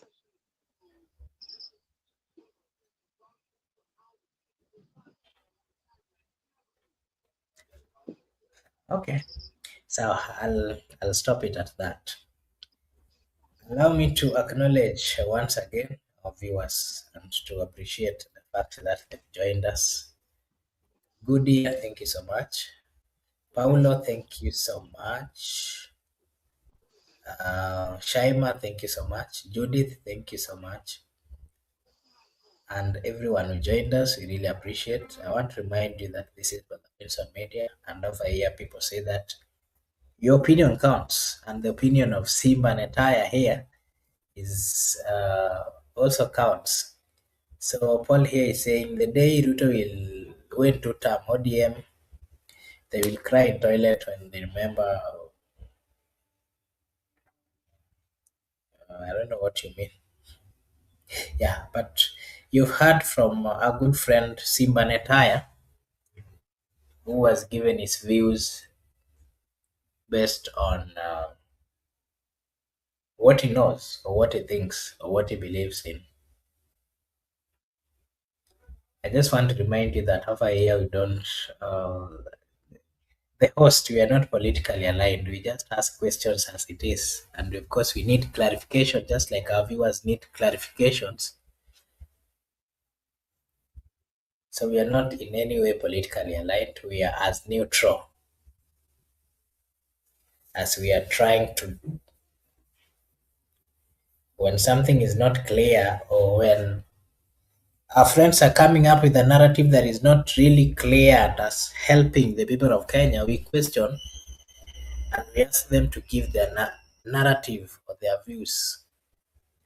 We simply ask them to convince the people. Whoever wins, it is okay. Yeah, so thank you so much. I would wish to just end in a few. I'll give you some few minutes to ask any question at the comment section. I can give my views before we close the show. But meanwhile, I want to appreciate everyone who joined us. And we say thank you so much for finding time to be with us, for coming to give us your views, for commenting. And I'm also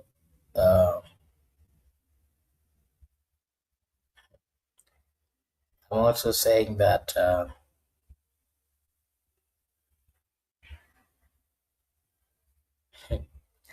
Laban is saying we don't care about how many.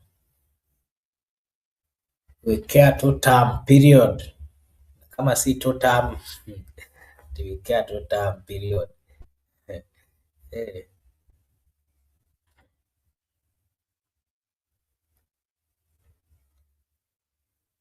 It is okay. You only care about two term. You don't want to know what is going to happen in that two term. You don't want to know whether the people of Kenya will get development in that two term or not. You don't want to know whether the injustices of the people who are killed are going to be compensated or not. It is just two term. That is according to Laban Misiani. According to Laban Misiani, Laban is saying whether you like me or you keep me, it is two term. Whether you like it or not, it is two term. He does not want to know the formula that you're going to use to get to two term. Laban is simply saying that it is two term. Whether all the members in ODM will not get elected, but ODM is in government. According to Laban, it is two term. He does not care. Hey, okay. The Republic of Kenya, we've had leaders. Sometimes back we've had leaders. Sometimes back we've had leaders like Tom Mboya. We've had leaders like Jaramogi Oginga Odinga. We've had leaders like Jomo Kenyatta. We've had quite a number of leaders, not forgetting the likes of Raila Amolo Odinga, Martin Shikuku, Kijana Wamalo, amongst others. We have had leaders.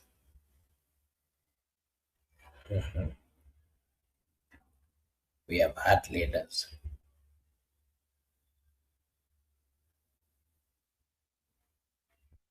We have got to provide for all.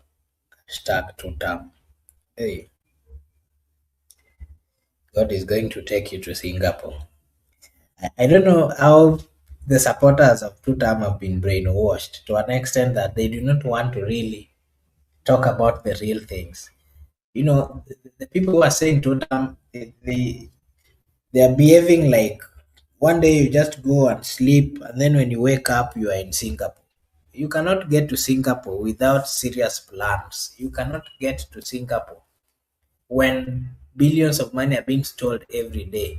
You cannot get to Singapore when people are being killed left, right, and center. You cannot get to Singapore if you don't listen to the young people of the Republic of Kenya. You cannot march to Singapore if EACC are being used by government to silence critics. You cannot get to Singapore when you don't speak the truth. You will never get to Singapore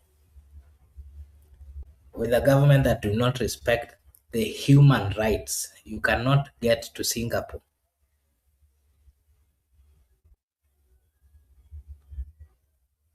With having a tribal mind, you cannot get to Singapore.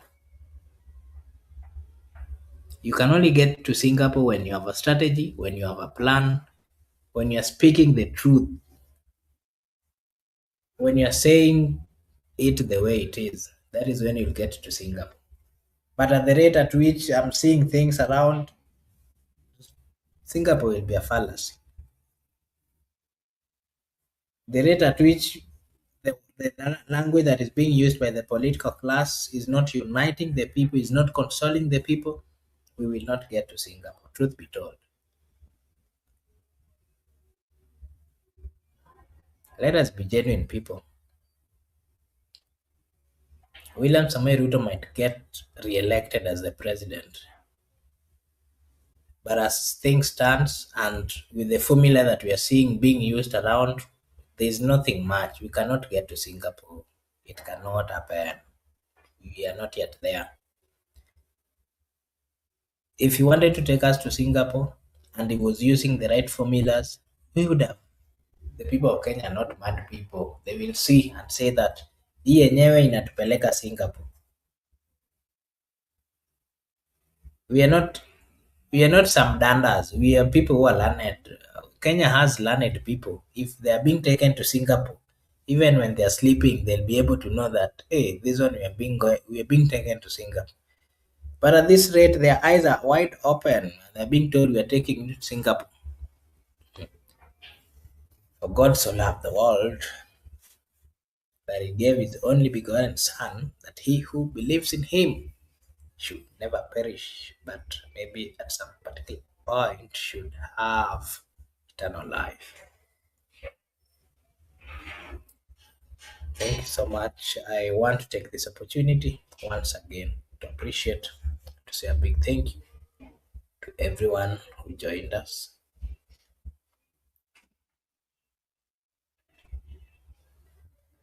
Particularly Laban, thank you so much. Paul, thank you so much. Goodia, thank you so much. Shaima, thank you so much. Judith, thank you so much. And everyone who joined us, thank you so much. I want to take this opportunity to wish you all a blessed night,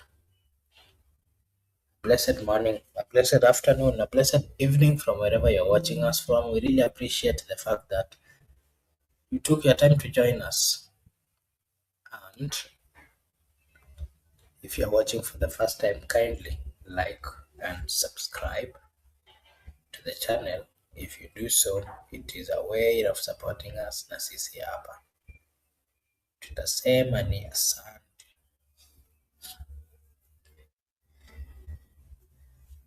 Laban Musiani, bye bye. Good night. Woodia, bye bye. Good night. Shaima, bye bye. Good night.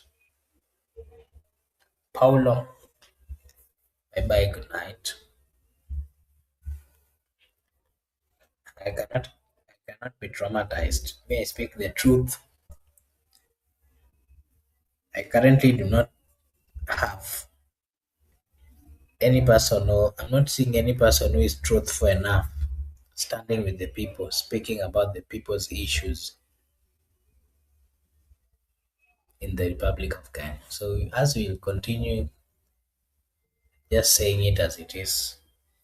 Yeah, so thank you so much everyone for your time. We appreciate. I want to remind you that we really appreciate your time. God bless you. See you again tomorrow. We appreciate the fact that you joined us this evening. Bye bye and see you tomorrow.